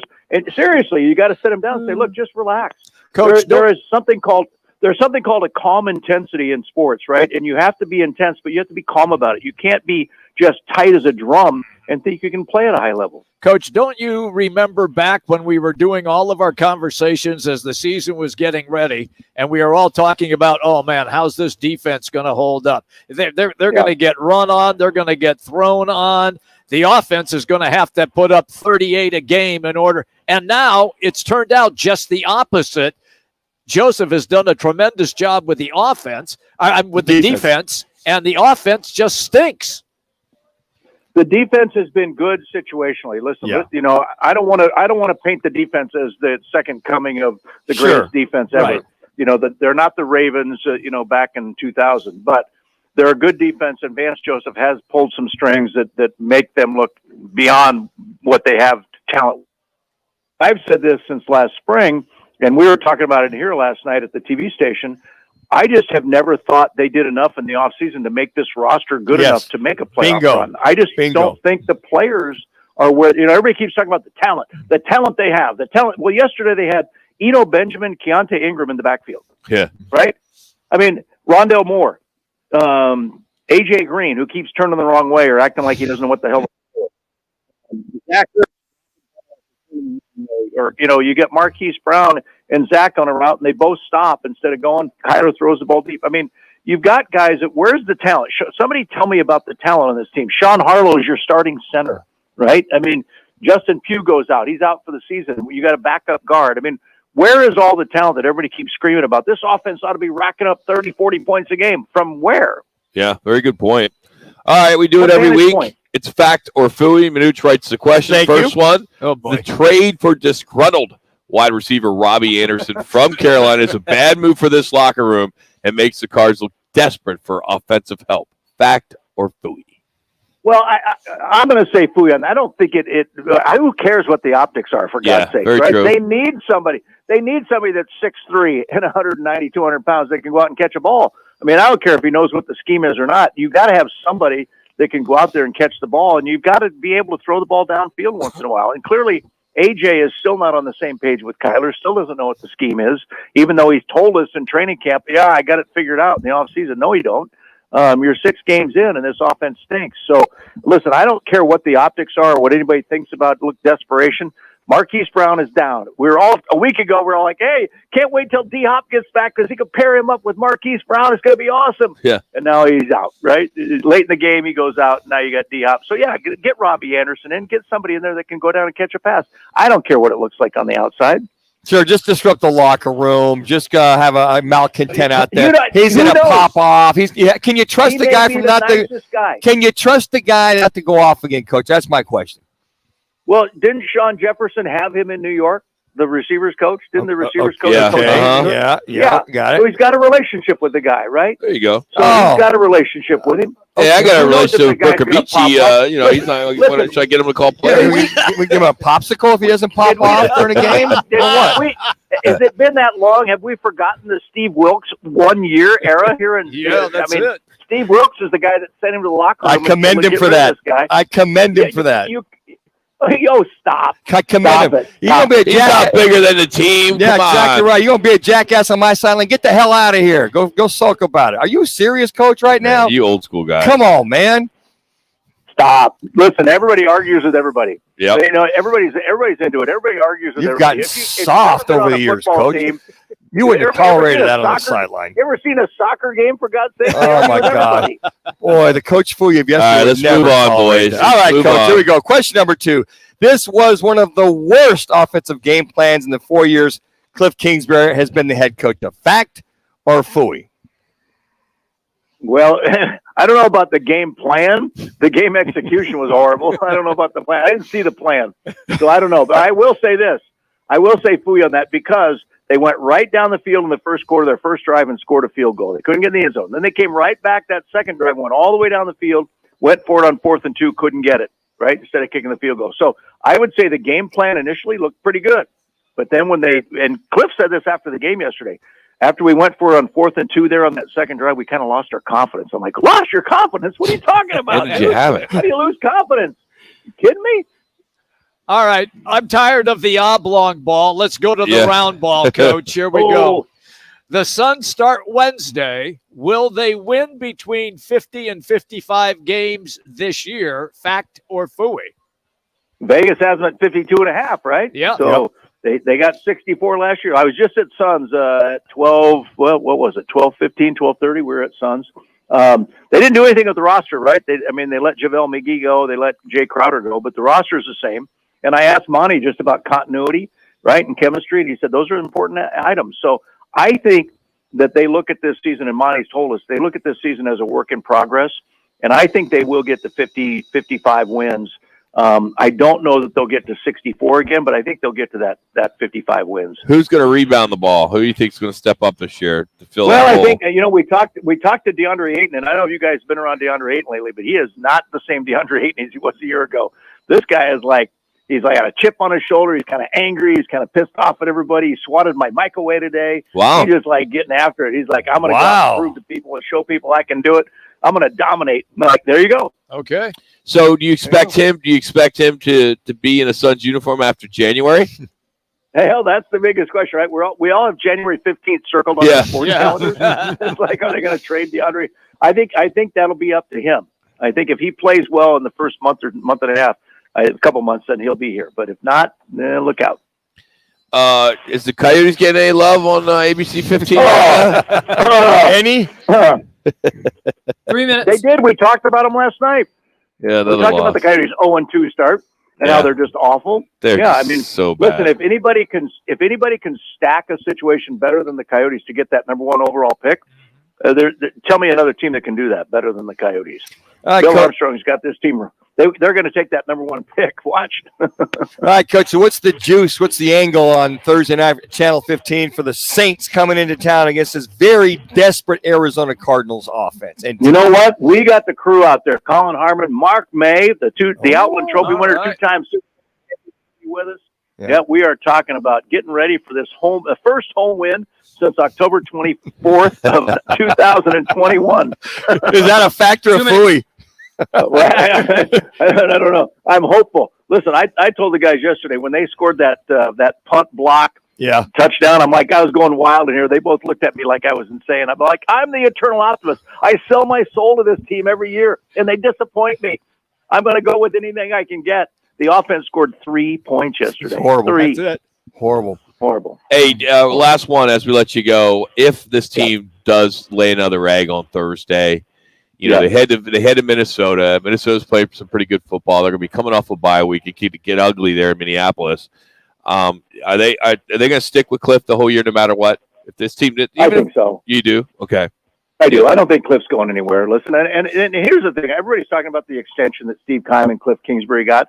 Who cares? That doesn't do anything but affect Mike Bidwell's pocket, right? Exactly. It doesn't matter to me one bit. And he's if fine. Cliff goes off, if Cliff gets fired and goes off with $30 million, $40 million, 1 minute. So what? That doesn't bother me at all. I don't care about an extension one way or another, because if Cliff's got that, good for him. Matt Rule got what, $45 million or something, walking away from the Panthers. Yeah. So I don't care if Michael Bidwell wants to do those kind of things. That doesn't bother me. What concerns me is this team has to play better, and I just don't know if they have the athletes to do it. So we don't need to get a GoFundMe page for Michael Bidwell. Mike like, Bidwell in the Super Bowl. Mike Yeah. Bidwell in the He's going to be all right. Yes. No. Hey, Craig, he'll be as always, buddy, have a great week, man. Thanks for the time. Thanks, guys. Thanks, Fire Coach. me up again. Here we go. You got it, too. That's ABC 15's Craig Fouie. Always appreciate him taking some time for us. We're going to kind of go off the path here and get into our Valley Chevy dealers.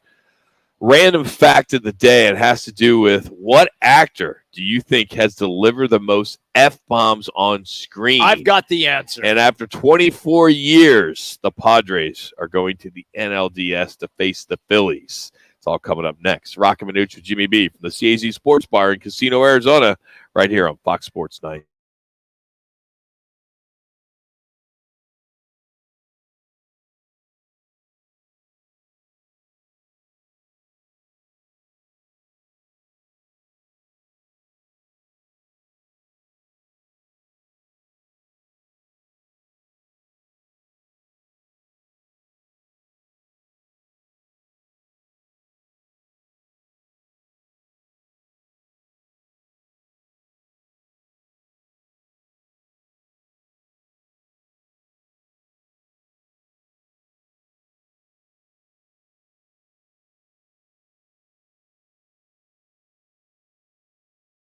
For $7,000 for your chance to win.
Did you know that Troy Aikman in only 6 years has passed for 16,303 yards?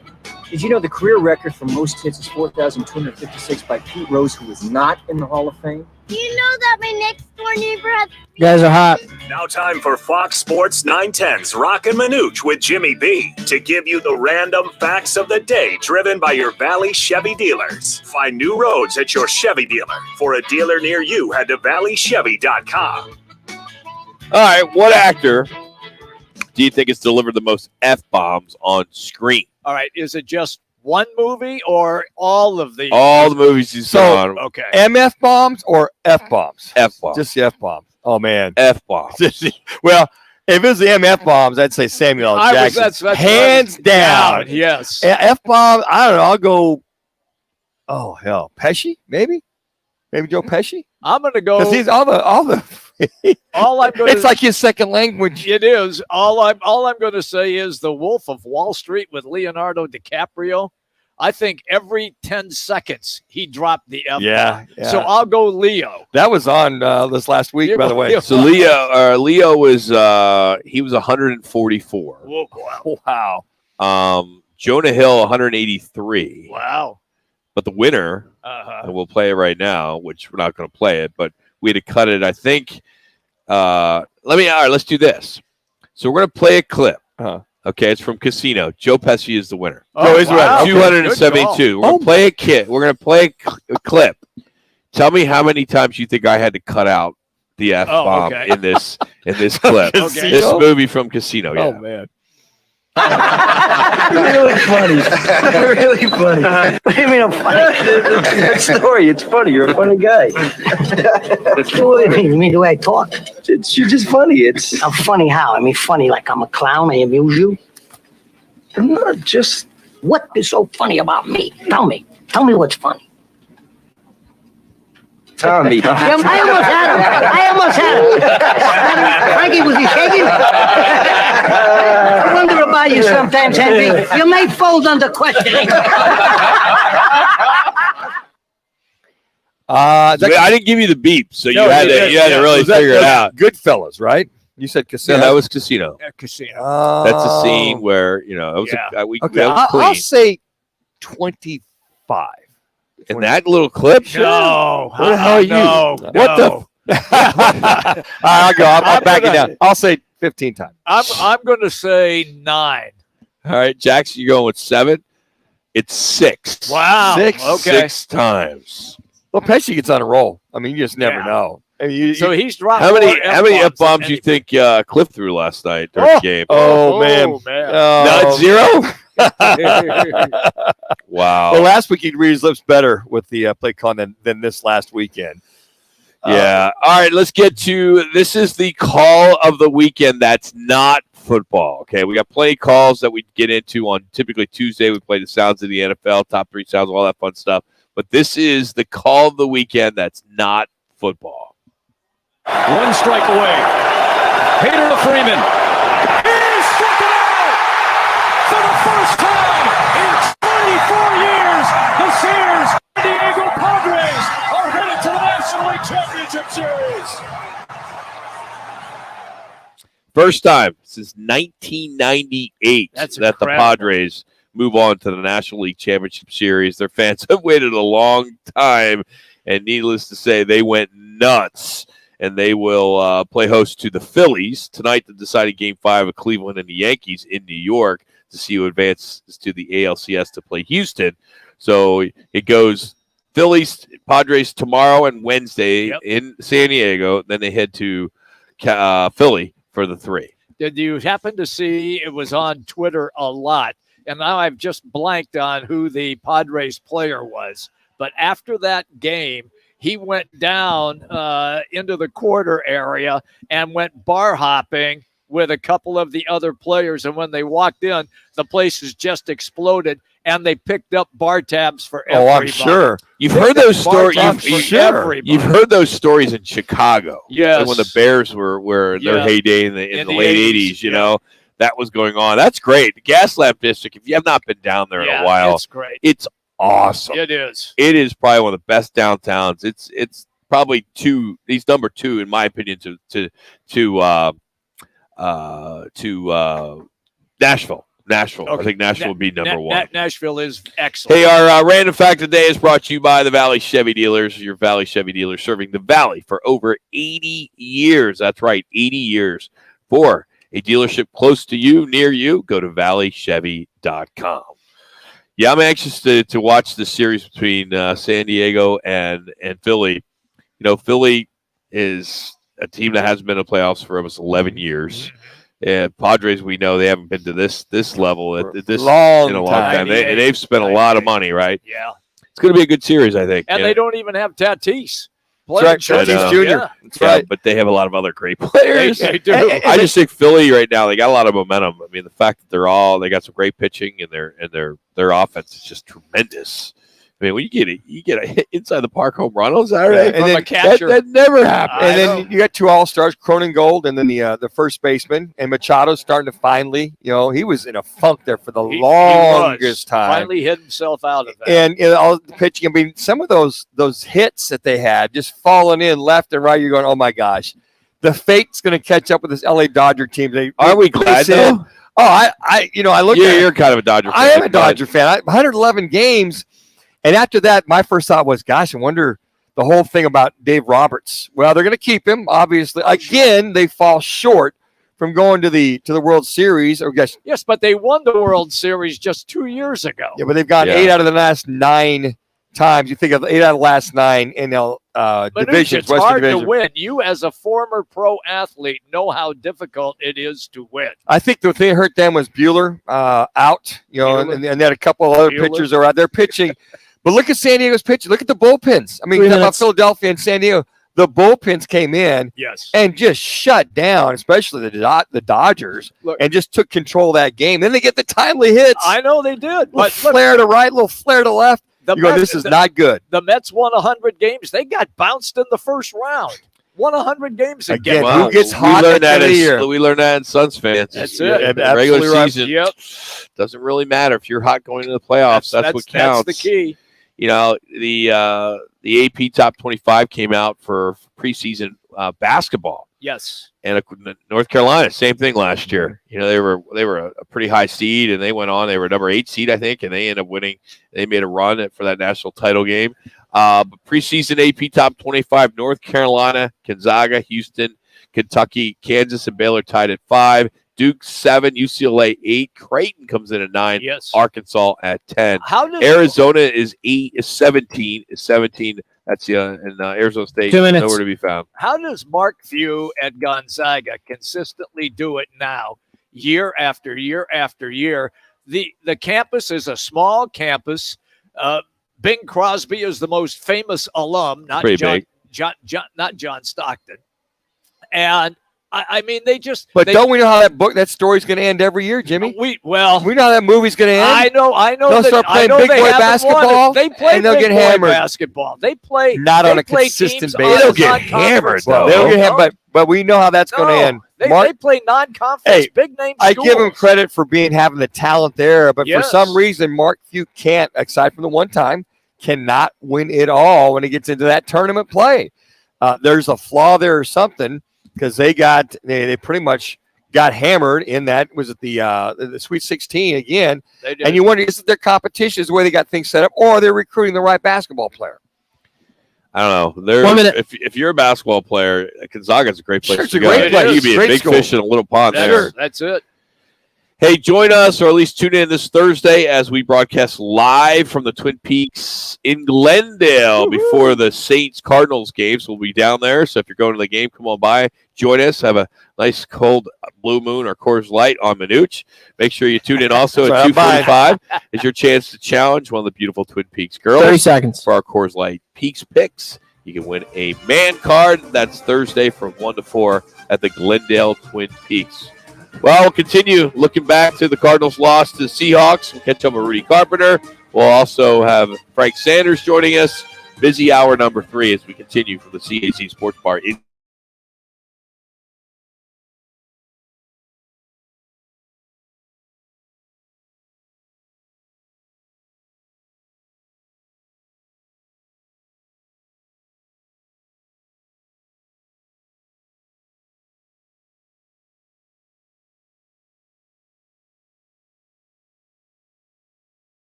Manuch with Jimmy B. Proudly sponsored by On Air Sports Marketing and is powered by the injury attorneys Lerner and Rowe.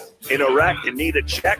Make one call, that's all. 602-977-1900. And always online at lernerandrowe.com. Now time for Calling All Sports with Roc and Manuch with Jimmy B.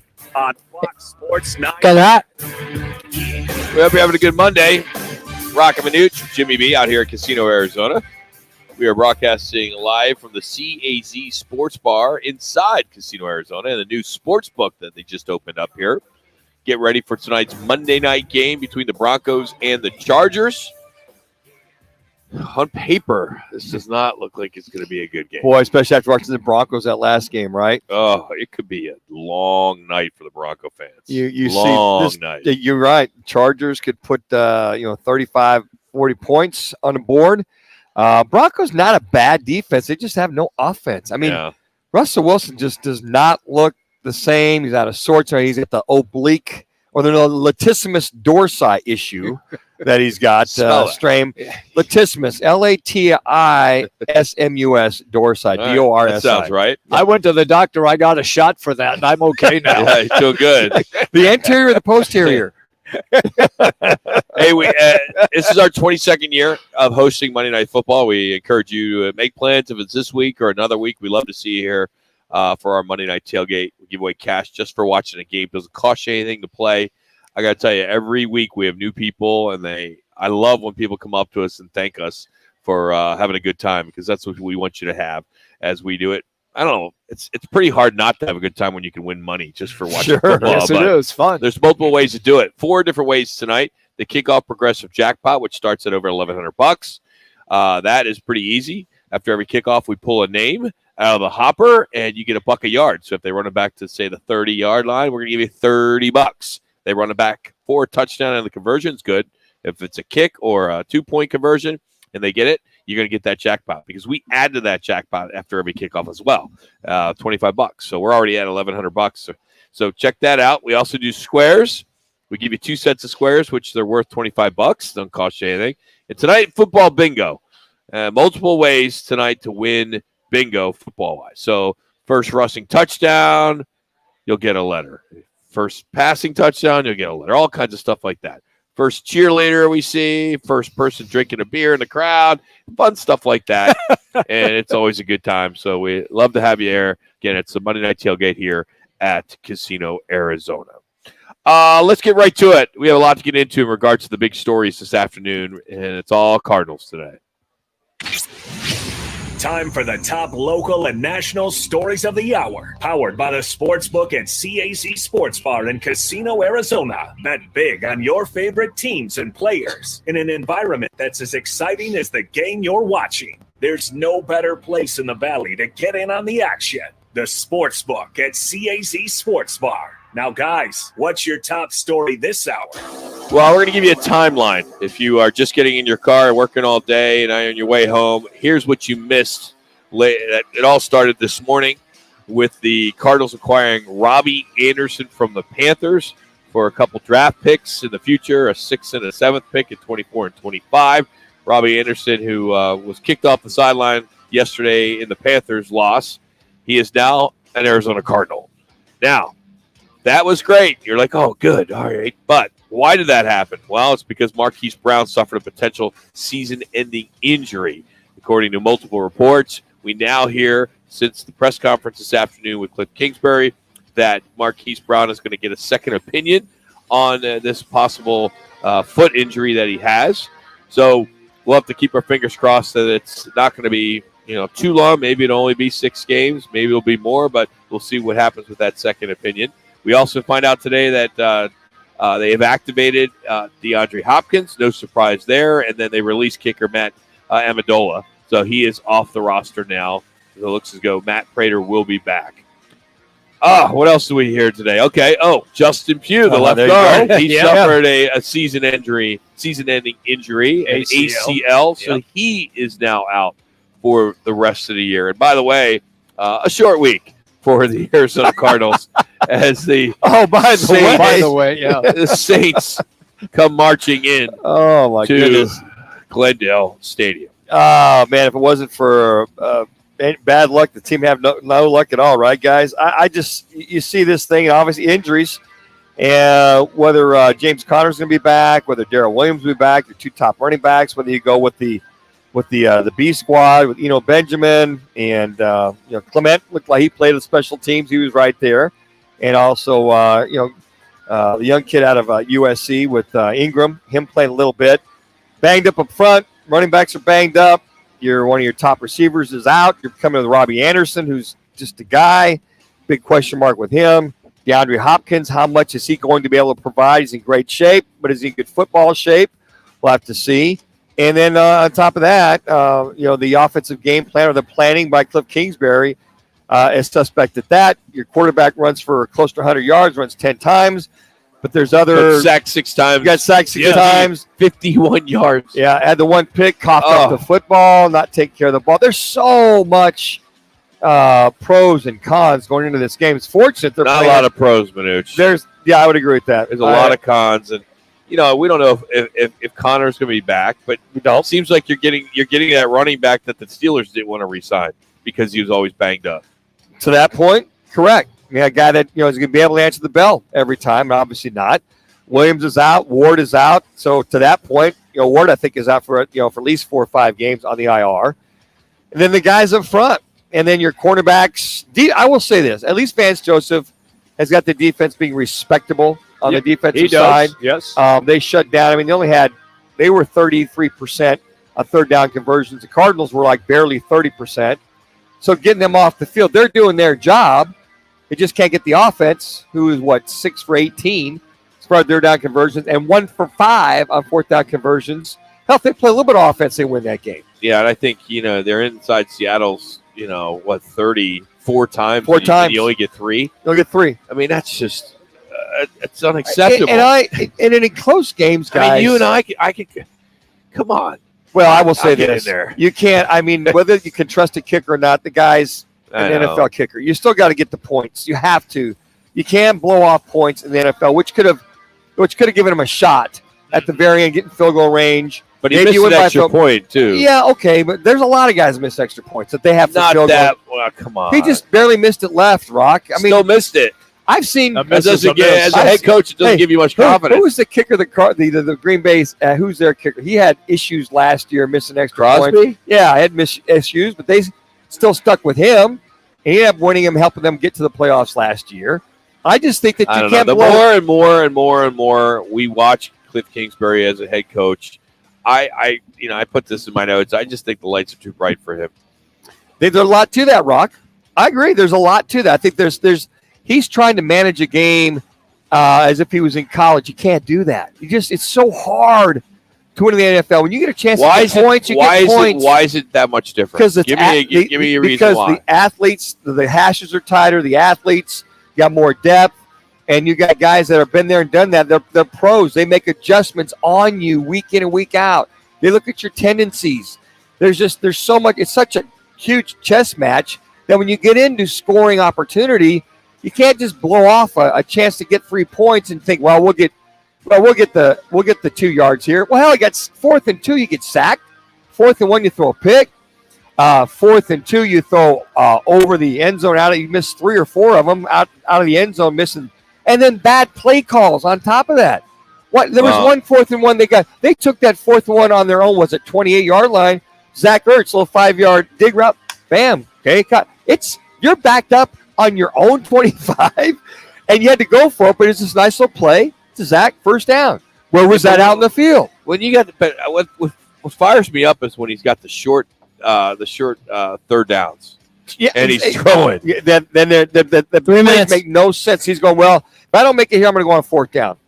Well, it's catching up to us. What I'm trying to say, guys. It really worked for a little while. Last night on Twitter and all the social media platforms, Fire Cliff. I mean, fans are actually just losing it. I mean, he's 26-30-1 as a head coach of the National Football League, and you think if that miracle didn't happen in Vegas, that comeback, they'd be 1-5. Of course, Carolina's a bad football team, but this game with the Saints, it's a must-win, right? I mean, you always say that, but is it a must-win to keep his job? Probably not. Probably right? not. now, but a couple more gaffes like we saw this last week. You know, you lose two in a row, back-to-back games, and you lost. What I mentioned, they lost their fifth straight loss to a divisional opponent. It's not good within the realm. Now, fortunately, it's not a divisional opponent, and the division's kind of it's just taking care of itself. It is. You know, at 3-3, the lead with San Francisco getting beat by Atlanta. So let me ask you: you're the owner of this team. You're Michael Bidwell, and you're like, okay, Cliff. You know, you haven't had a full deck. All right. Your number one wide receiver's been out. You've been banged up on the line. Sure. Do you give him a couple mulligans? I mean, how many does he have in his bag right now? I mean, he's getting a few here. Unlike you get one off the top, right? You get one off in the morning, off the 9. You know, start. That's it. You Front side and back side. You get the breakfast ball, right? I mean, but seriously, I mean, he has these mulligans, and you know everybody's loaded on Kingsbury right now, but. One game out. It's just the way that the games are being called, the way he's losing, Rock, and just the aloofness that I see with so much play calling and just blowing this off and blowing that off. You just can't do that. And I got to tell you what, in that locker room, guys that have played for several years are seeing how precious points are, or how the word I use all the time is aloof. You just can't play with points. You can't play with your team like that, think they're going to pull it out when they can't. You can't do that week in and week out and expect Kyler Murray, who's got the talent, to do that week in and week out when you don't have those weapons you just talked about. So there are currently 10 NFL teams right now that are 3-3. There's 7 that are 2-4. You got one that's 3-2-1, and one team on the bye week, Tennessee, at 3-2. So you got 2 teams tonight, 2-3. Going at it with the Chargers at Denver. I'm really surprised the Chargers are 2-3. I am too. I really thought they were going to be one of the teams. That I think injuries have been a factor for them as well. But of those 10 teams that are 3-3, 4 of those 3-3 or 2-4 teams are from the NFC West. So the Cardinals, they're in the cellar at 2-4. But they're only one game behind. That's the thing. Because they're all 3-3. That's why they're not panicking. That's why Bidwell's not panicking. That's why Keim is not panicking. I think so. So if you win Thursday, you're like, okay, you're 3. You're the whole division. Yeah, you're tied until the weekend. Yeah, you're 3-4 at that point in time after 7, and then you're back. And then just the division right now is just I said they pretty much eat themselves up because of this loss, that loss, and a lot of it is injuries. Look at the Rams. Look at the Cardinals. Yeah. And you go through the whole thing. It's a lot of injuries for all teams. Let's break it down next with Rudy Carpenter, the former Cowboy NFL quarterback. We'll get his thoughts on what he saw with Cliff Kingsbury and Kyler and the rest of this Cardinals team. We're out at CAZ Sports Bar. It's Roc and Manuch with Jimmy B here on Fox Sports 910.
Sun Devil quarterback, who, by the way, went 3-1 against that team in Tucson. Carpenter going to go up with time, steps off, looks end zone, got a man, McGahee, touchdown! Rudy Carpenter threw that right into the teeth, into the strength of the Wildcat defense. Rudy Carpenter, now on Roc and Manuch on Fox Sports 910 on FM at 99.9 HD2.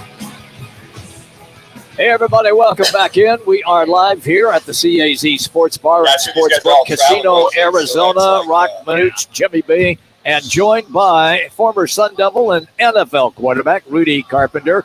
Rudy, Jim, Roc, and Mang is all here today to talk to you and pick your brain about what you watched yesterday. Go ahead and lay it on us. I'm not going to lie to you. I mean, I had a really hard time paying attention to that game yesterday. It was a really, awfully played football game, boring, not entertaining. I was really upset that I was missing the Chiefs-Bills game, to be totally honest with you. It's just bad, and I think there are things that we should address to be fair. I mean, there's no question about it. In the NFL, you need all of your guys. You need all of your players, all of your big-time superstars, all on the field together in order to, be a consistent winner. But one of my fears, and I've talked about it a lot on this show in the past couple of weeks, is that the Cardinals have seemed pretty nonchalant about some of the ways that they've been playing and have been acting as if that DeAndre Hopkins is just going to come back and magically fix everything. And to me, when I see a football team rationalizing losses, I think that's a pretty bad sign. And they were doing that early on. Rudy, I asked Manuch this question earlier when we started the show. You train quarterbacks as well. If you can have a week or two with Kyler, what would you work on with him? Nothing. I mean, this is just my opinion.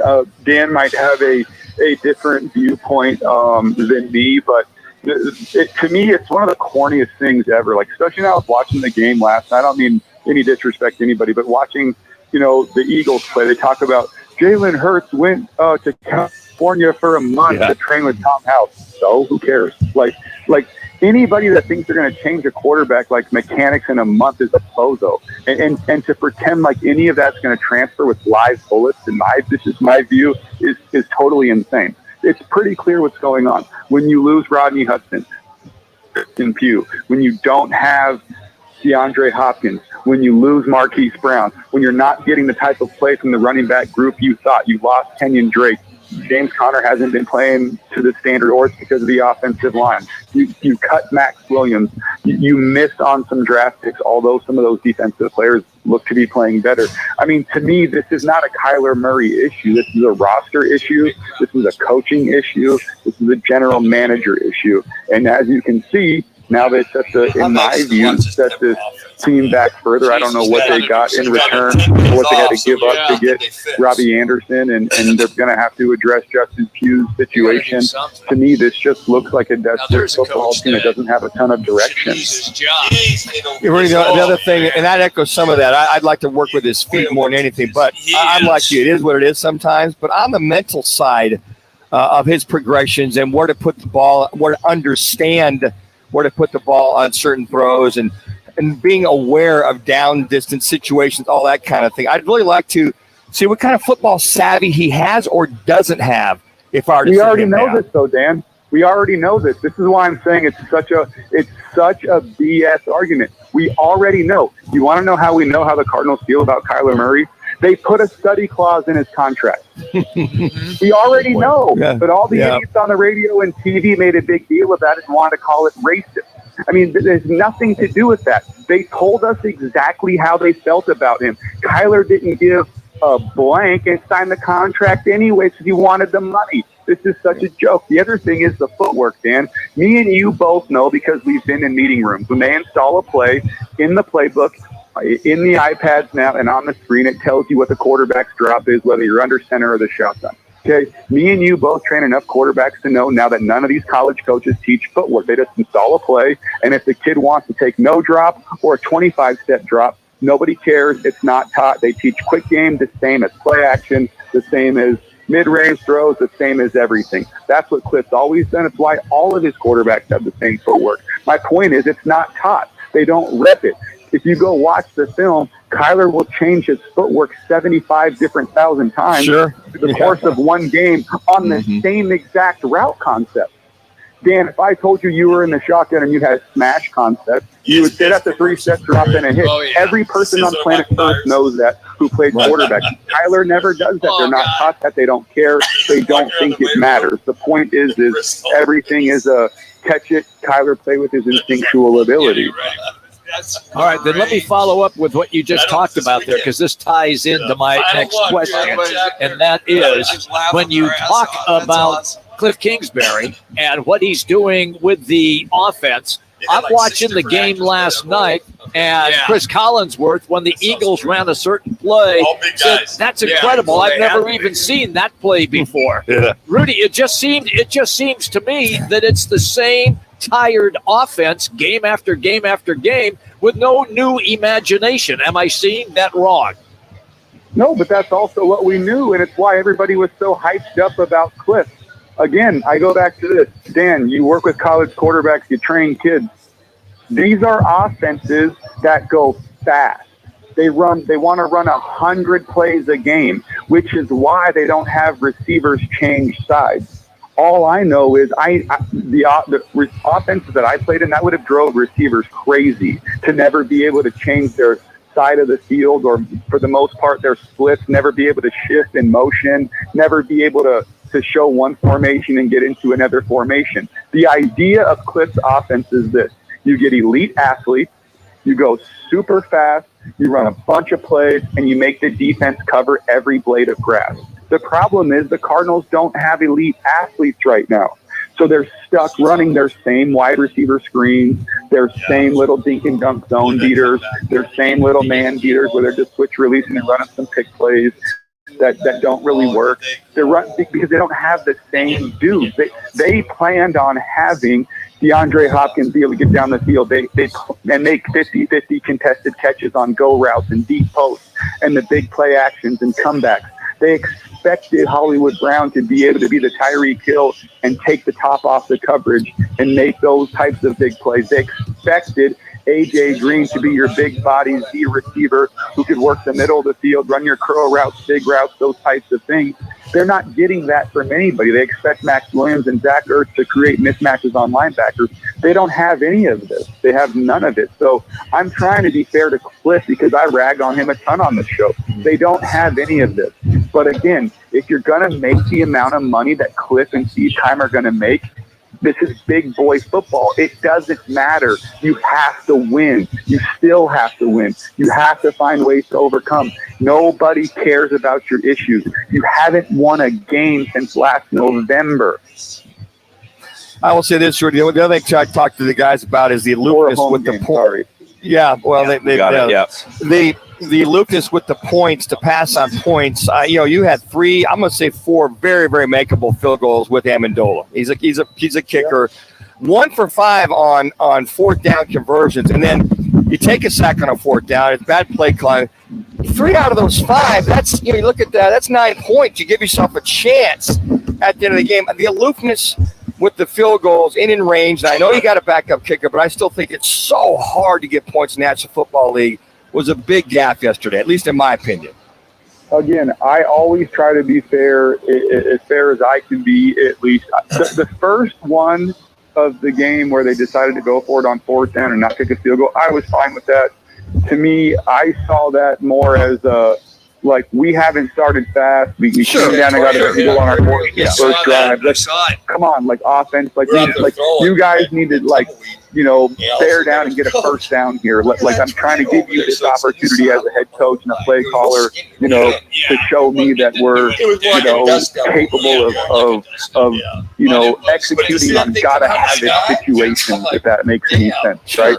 But after that, when you realize that this is going to be a low-scoring football game, our defense is playing great, and then you have a Seattle Seahawks offense that I think the national people don't really realize is averaging like 25.5 points a game, or they're top 10 in the NFL or something like that. So they're playing pretty good on offense, and And you essentially saw the Seahawks really dial it back on offense, which tells you that they felt like, hey, they can't score against us. Let's just not lose it on offense.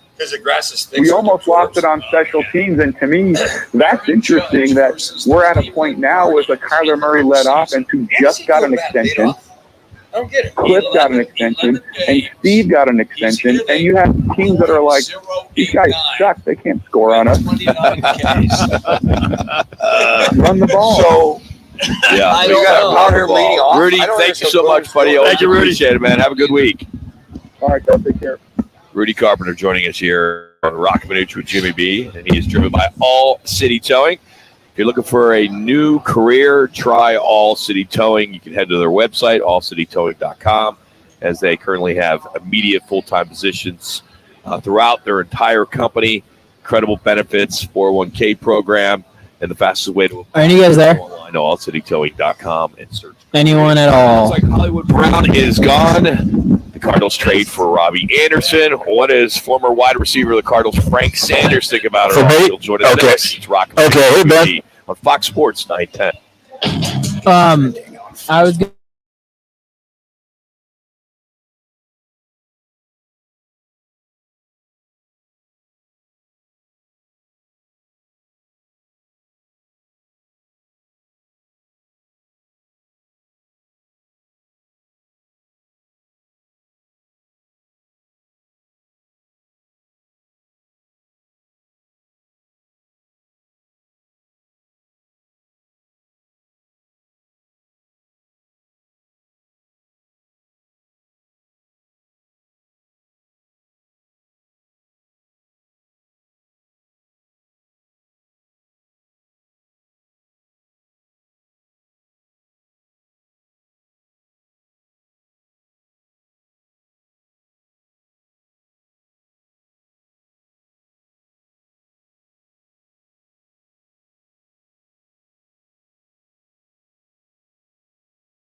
Touchdown, Auburn! Touchdown, Auburn! Frank Sanders joins Calling All Sports with Roc and Manuch, now on Fox Sports 910.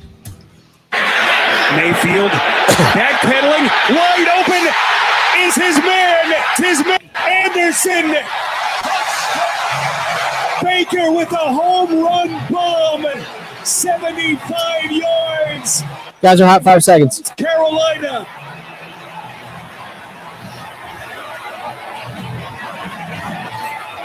That's really the only highlight of Robbie Anderson. Game 1 for the Panthers. He's now an Arizona Cardinal. Frank Sanders, former wide receiver, now joins us here on the Right to Guest line of Fox Sports 910. How we doing, Frank? What's going on? Hey, brothers, how we doing? I'm out here taking in a little sun at the Biltmore Golf Course, man. I'm spanking it up today because the Cardinals spanked as well. So, guess it's just fun. It's carrying over into my week right now. So, are you? Did you give yourself a lot of mulligans like this ownership has given Cliff Kingsbury? Absolutely. It was a lot of rum and coke. Oh, man, after my own heart. Thank you, pal. Hey, Frank, I want to ask you, it's kind of an interesting story that Robbie Anderson gets booted off the sideline. Basically, they were going to get rid of him, and, at least the Cardinals were able to jump in and get something, and only had to give up a fifth, six and seven. Yeah. So, but a guy that's disruptive, where he's coming from. Is that any concern when it comes to a disgruntled, wide receiver coming into this locker room that's already, having its own challenges? Rock, I have to look at it from this perspective. We're looking at either it's the talent or the temper, right? You got a talented player, or does he just have a temper? And I'm also going to let me add this as a caveat. A losing locker room and a losing situation like in Carolina when you bring in a Baker Mayfield or you have a Sam Darnold and there's a receiver and you have to have a quarterback throwing you the ball or putting you in or not, messing up the offense in some kind of way to allow you guys to be effective. You can see the attitude that's there. Right? I don't know if it's an attitude for wanting to win so much or it's the attitude of just he has an attitude and he needs to work through that situation. I think we're getting a talented player. But we have to be honest and look at ourselves and say, is this guy mad or does he have a temper because the team is losing and losing sucks? And you guys remember back in the day, Simeon Rice would always come out and say pretty strong stuff about the organization or just have a temper about a lot of things because we didn't have that winning atmosphere he wanted. So when we listen to him talk and we see what he has to say, I think he'll have a different perspective and a different mindset because I think he'll feel like he's coming to a better quarterback. Maybe not necessarily a better situation per se in regards to the production of our offense, but just a better quarterback and a better situation in that landscape. But Frank, on the other side of that coin, doesn't adversity reveal your true character on top of that? Is he a winner and complaining because he's a winner, or he's a whiner and he's complaining because he's losing and he's not a good teammate? I mean, that is something that we're gambling on right now. Mm-hmm. But it's a 7th round pick with a kid that we know we're talented. Look, Rock, if you get a kid that comes in, got a lot of talent, you're gonna walk to him, Manuch, and come to him as a quarterback and say, hey, look, I don't know what happened over there, but this is a different atmosphere. I got you. You come to work hard. I'll find you when I get a chance to, and we'll drop some plays for you. We'll give you a chance to be the player you're supposed to be, but we don't want that. We don't want that trash here. Yeah. I wanted to follow up with DeAndre Hopkins coming back and being available for Thursday. He hasn't played a lick and we all know why. Will he be a factor in this game, or is it just too much to ask because it's so soon? Look, anything that D-Hops can bring to the table, we gladly accept it. I think that when he comes back, I think, of course, he's probably going to be on a pitch count. We'll use that term. Mm-hmm. But I'm pretty sure as a veteran, he's going to be on some kind of count so he can get his legs underneath him and get himself in a position. But the week of practice, although it's short, we know what he brings to the table. He's a jump ball guy. He's one of those guys you don't really have to run. You have to run pick and rolls with all day long using basketball term for football. But in regards, you can just set this guy on the outside and let him shoot downtown. Throw Hail Marys, put him in a position where he can run a slant route. Any quarterback in the league would love to have D-Hops, even if he had missed 6 games. And I think he's going to have he's going to have an impact in that way just because defenses will have to respect him on the field, and that might free up some other stuff on the backside. Frank, you watch the first touchdown drive, they kick the field goal, and you have that quasi pick play, if you will. Kyler throws the ball outside, the play clearly on the inside. Just the miscommunication time in and time again. I'm just baffled going into 6 games plus, why that miscommunication is still going on. And I'm just my observation. I don't know if it's AJ Green. I don't know if it's a play call because Kyler missed Hollywood Brown in the back of the end zone opening up late, had plenty of time. I don't know. When you watch that over and over again, what was your first thought on that miscommunication? Look, the reps that you need in practice and the reps that it takes to become a real tandem, like me and you would be, Manuch, it's just not the same. These guys don't get the reps. The way you're rocking the Valley, man, for over 15 plus years, it just, you guys flow into, seamlessly. You throw JB in the mix, and you guys just the bell of the ball, you know what you're doing. It's seamless, but because you guys work at your craft.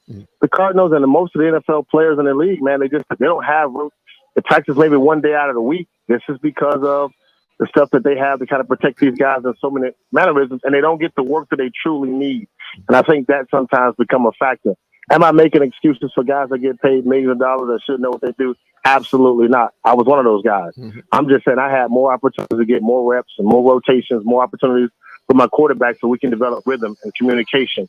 That little wink, wink, wink that you give me, Manuch, I know what it is. Yeah. I know what it is. So it's just, they don't have that over there. These guys don't have that. So, Roc, it does not look good, Roc. It doesn't. I make no excuses for what these guys are doing right now. Offensively, they don't look good at all. They look like they're baffled.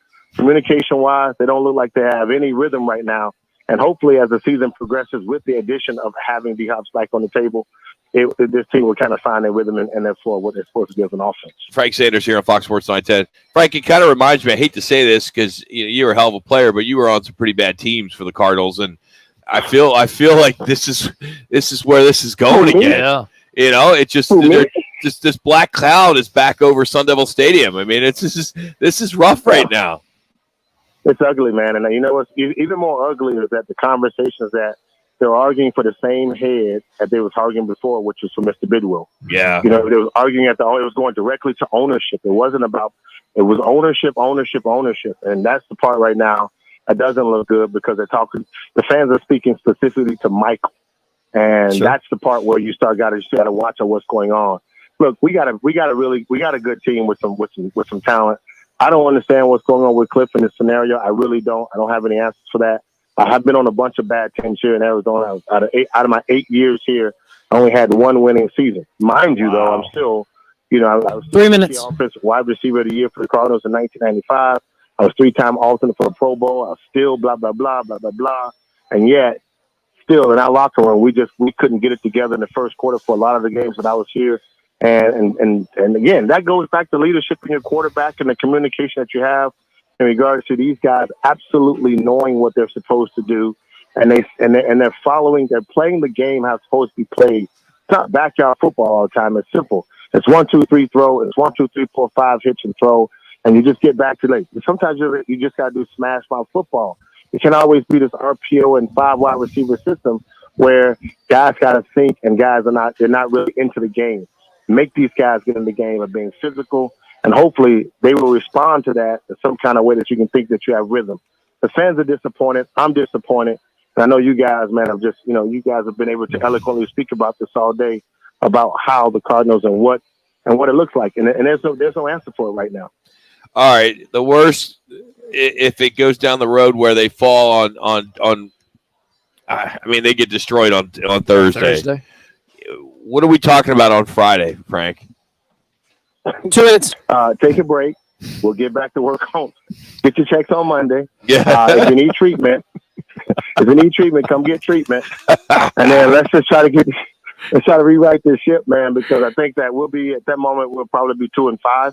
I'm correct. That's 7 games. We still got 2 to play. You are correct. Off to Minnesota.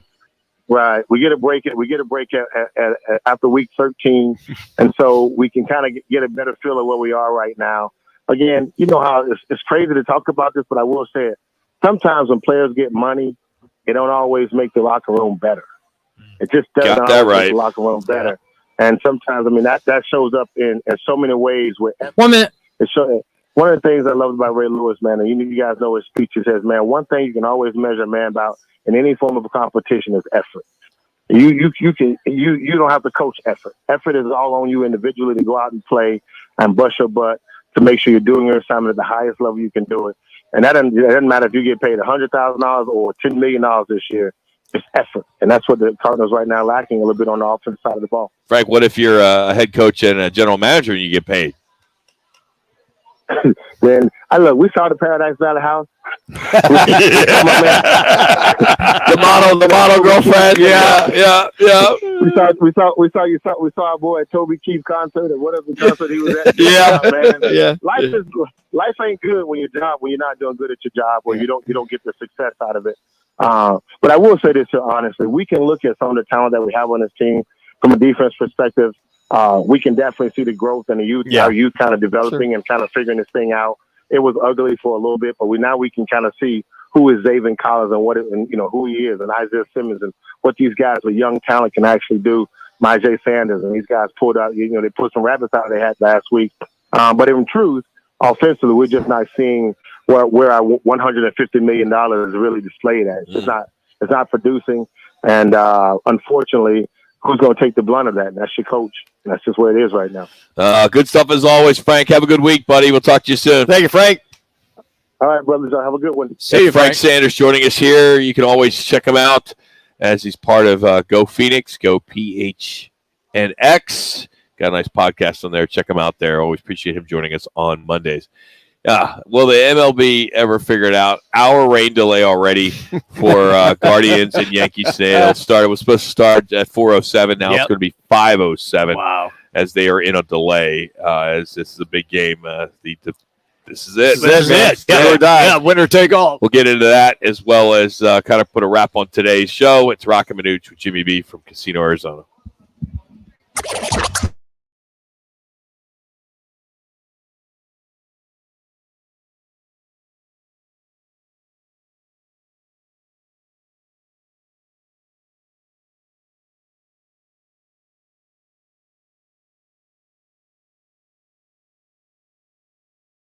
Russ has not held up his end of the bargain. With Chris Broussard and Rob Parker. Today at 4, tell your smart speaker to play Fox Sports 910. Fox Sports 910 traffic, powered by your Valley Toyota dealers. There is an accident being reported 10 eastbound east of University. Slow traffic 10 westbound Perryville Road to Verrado Way. Still working to clear an incident, 43rd Avenue north of Dunlap. Your alternates are 35th Avenue or 51st Avenue. Also a crash, 75th Avenue and Encanto Boulevard. Use 67th Avenue or 83rd Avenue. That's traffic. This report is sponsored by DriveSoloEV.com. Does an electric car need to be $60,000? Not really. Meet Solo, the revolutionary single-seat electric commuter for under $19,000. Nicely equipped. It's the EV you've been waiting for. Order yours at DriveSoloEV.com. I'm attorney Kevin Rowe. Over the years, Lerner Rowe has helped over 120,000 people recover billions of dollars for their injuries. And during that time, we've donated millions of dollars to Arizona charities. Our goal is not only to make a positive impact on our clients' lives, but also the lives of many Arizona residents that rely on nonprofits to get through their tough times. Lerner Rowe is more than just a law firm. We're a community partner dedicated to make Arizona a better place for everyone. Lerner Rowe is the way to go. Call 977-1900. It's Jason Payne, owner of State 48 Roofing and your sexy status roof guy on Instagram and Facebook. Lesser roofers cut corners, cobbling together Patrick roofs to meet a budget, not State 48 Roofing. Give us a call today for your maintenance, repair, or full replacement needs. Got the urge to pick games each week? Thursday, Sunday, even Mondays? Then sign up now for the Twin Peaks Fan Pick'em, courtesy of Blue Moon and Coors Light. It's totally free to play. Head to fanpick'em.com. That's fanpick'em.com. Progressive Snapshot can save you money based on how you drive and how much you drive. So the safer you drive, the more money you could save. Now, if you didn't hear that because you were yelling at another car while driving, let me say it again. You need to calm down. Yelling is just making everyone as stressed out as you are and letting them all know that you definitely aren't trying to save with Progressive Snapshot. And if you did hear it the first time because you weren't yelling at another car, nice work. You'd love Snapshot from Progressive because it rewards safe drivers. Progressive Casualty Insurance Company and affiliates. Snapshot not available in California and North Carolina or from all agents. It's the Lerner and Rowe. One call, that's all.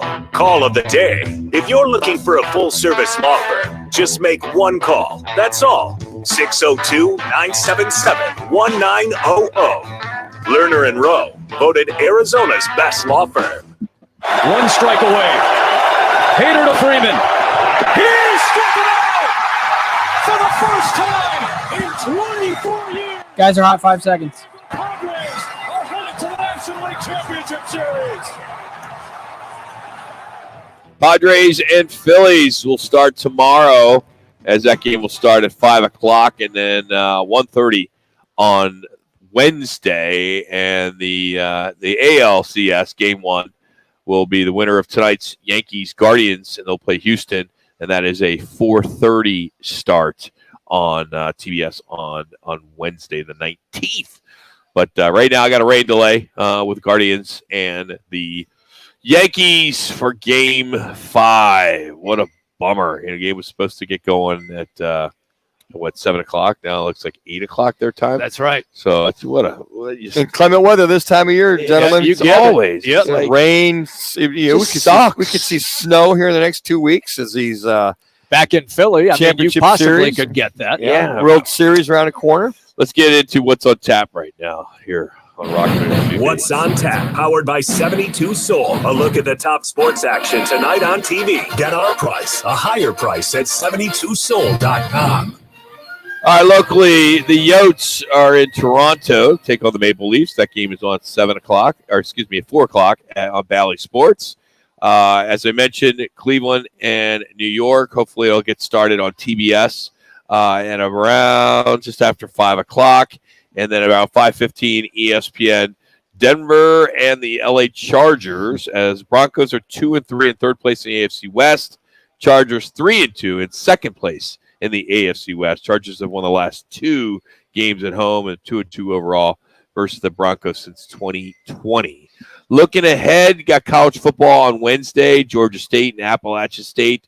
That'll be going on Wednesday. The Thursday night college games are Virginia at Georgia Tech and Troy at South Alabama. And even looking forward to Friday, Princeton, Harvard, Long Island at Wagner. Can't wait. That was on the ESPN 8. Is that a Long Island ice cream? Just circled there? Yeah, I got that circled. Yeah, I'm all over Wagner. I like Wagner this year. Tulsa at Temple and UAB at Western Kentucky. Pretty good scale. Pretty good slate of games for Saturday. We'll get into those later in the week. But that is what's on tap, brought to you by 72 Sold. You hear it every day here on Roc and Manuch with Jimmy B, America's leading home selling program. 72 Sold. And you got to know by now, we talk about it every day, that 72 Sold is the easiest way to sell your home for top dollar, top cash. So for the easiest, fastest way, most profitable way to sell your home, just head to 72sold.com. Get a higher price for your home. Go to 72sold.com. If I can indulge a State 48 Roofing, get your call question of the day. The updates. All you got to do is just go to @Roc and Manuch. You can vote. You can still vote. That's on Twitter. What do you think of Robbie Anderson trade with Hollywood Brown possibly out for the year? Now, here were your options. Good trade / worth a shot. Indifferent. Terrible trade. Or other. Tell us. So far right now, the good trade / worth a shot at 34%. Nothing to lose. Indifferent, 31.7%. Terrible trade, 26.8%. And other, tell us, 7.3%. Looks like folks are like, nothing to lose here. Right. Clean up his act. Hopefully he's not a knucklehead. Sean Jefferson coached him at one time. Maybe get him under control. Maybe he's with a new quarterback, a change of scenery, get things under control, since it looks as though Hollywood Brown could be out 6 to 8 weeks or for this rest of the season, but getting a second opinion tomorrow. They had to do something, right? Well, they got Dortch. Would you rather have the stand pat? Obviously, they got guys on. They got Dortch there. I know, but obviously they don't have that faith then in Dortch since they made this deal. The only reason why I think they're grabbing Robbie Anderson because of his speed. The guy's a 4.3, 4.4. He is that. He's a tall, long guy. Yeah. Win the jump ball. He's fast, home run hitter. What was your I was a 4.55 guy out of college. Manuch. Yeah, I was a 5.5. 5.5. You're a full second behind me. I was a 5.5 guy. Rock, let's go. If we finish the 40. All right. But I was thinking, I'm sure that they'll talk to him and say, look, just keep it in check. Whatever you do, we can't fly off the handle because there are not going to be many chances for Robbie Anderson 3 minutes to fly off the handle like he did on the sideline yesterday. And with Steve Wilkes to say, okay, enough's enough. Hit the showers, get out of here. But that at this point in time, you want to take the shot worth him. D-Hop coming back, what role he'll play, I'm sure he'll start. How many reps? Robbie Anderson's not going to do the offense, so there's that detriment there. So I'm sure you'll see guys more incorporated. Rondell Moore more incorporated. You'll have Dortch more incorporated. Zach Ertz, who's catching a lot of balls now, probably more so than they want him to. And A.J. Green, he's catching a lot of balls, but not for big yardage. Again, we are out here at Casino Arizona. If you did not know, they have a brand new sports book that is now here inside their new sports bar. Now, this is a new sports bar just opened last year, and this is where we host Monday Night Football. It's our 22nd year of doing that. And we call it the Monday Night Tailgate. If you've been listening to us for over the last 17 years, 2 minutes to do the showroom football. But now we moved it into the sports bar, which now has a sports book. So you get the best of both worlds. And we give away cash just for watching football. I've been listening to you guys since I was in elementary school. It's been a long time. Yeah, it's been. Yeah. Were those the reruns or the actual live? I've been watching you on TV since I was in high school. and my dad said, listen to you when he was a boy, too. I mean, well, we are giving away cash. We got our kickoff jackpot, which is just over $1,100. We got our squares. We're doing football bingo tonight, which is a lot of fun. We do it once every 4 weeks or so, and it's a lot of fun. And what's great about it is Manuch loves to be the bingo guy. Absolutely, even though we did not know going into today that we have somebody that has a lot of experience in bingo in Jimmy B, who got his start as a bingo. Colin Bingo. I was like, where was it? It was in Seattle. And was that the Elks Lodge? No, it was it was an Alcoholics Anonymous. Oh, that's right. And for some reason, I've forgotten. Mickey D gift card. Yeah. I have forgotten how I got into it. I think it was my mom who knew somebody who went there. And they were talking about stop drinking, so it'd be good for you. So she said, "Hey, why don't you do this?" So I said, "Oh, okay." And they paid me. I thought it was great. Hey, tomorrow on the show, the voice of the Saints. Yeah, Mike Haas will join us at 2:30 tomorrow. Also, Kyle Vandenbosch will have Bobby Mack also talking about this Cardinals debacle that was yesterday. So come on down. Doors are open. It's the Broncos and the Chargers coming up in around just over an hour. For Jax, for Ben back at the studios, for Manuch and Jimmy B. I'm Rock. See you tomorrow, 1 o'clock here on Fox Sports 910.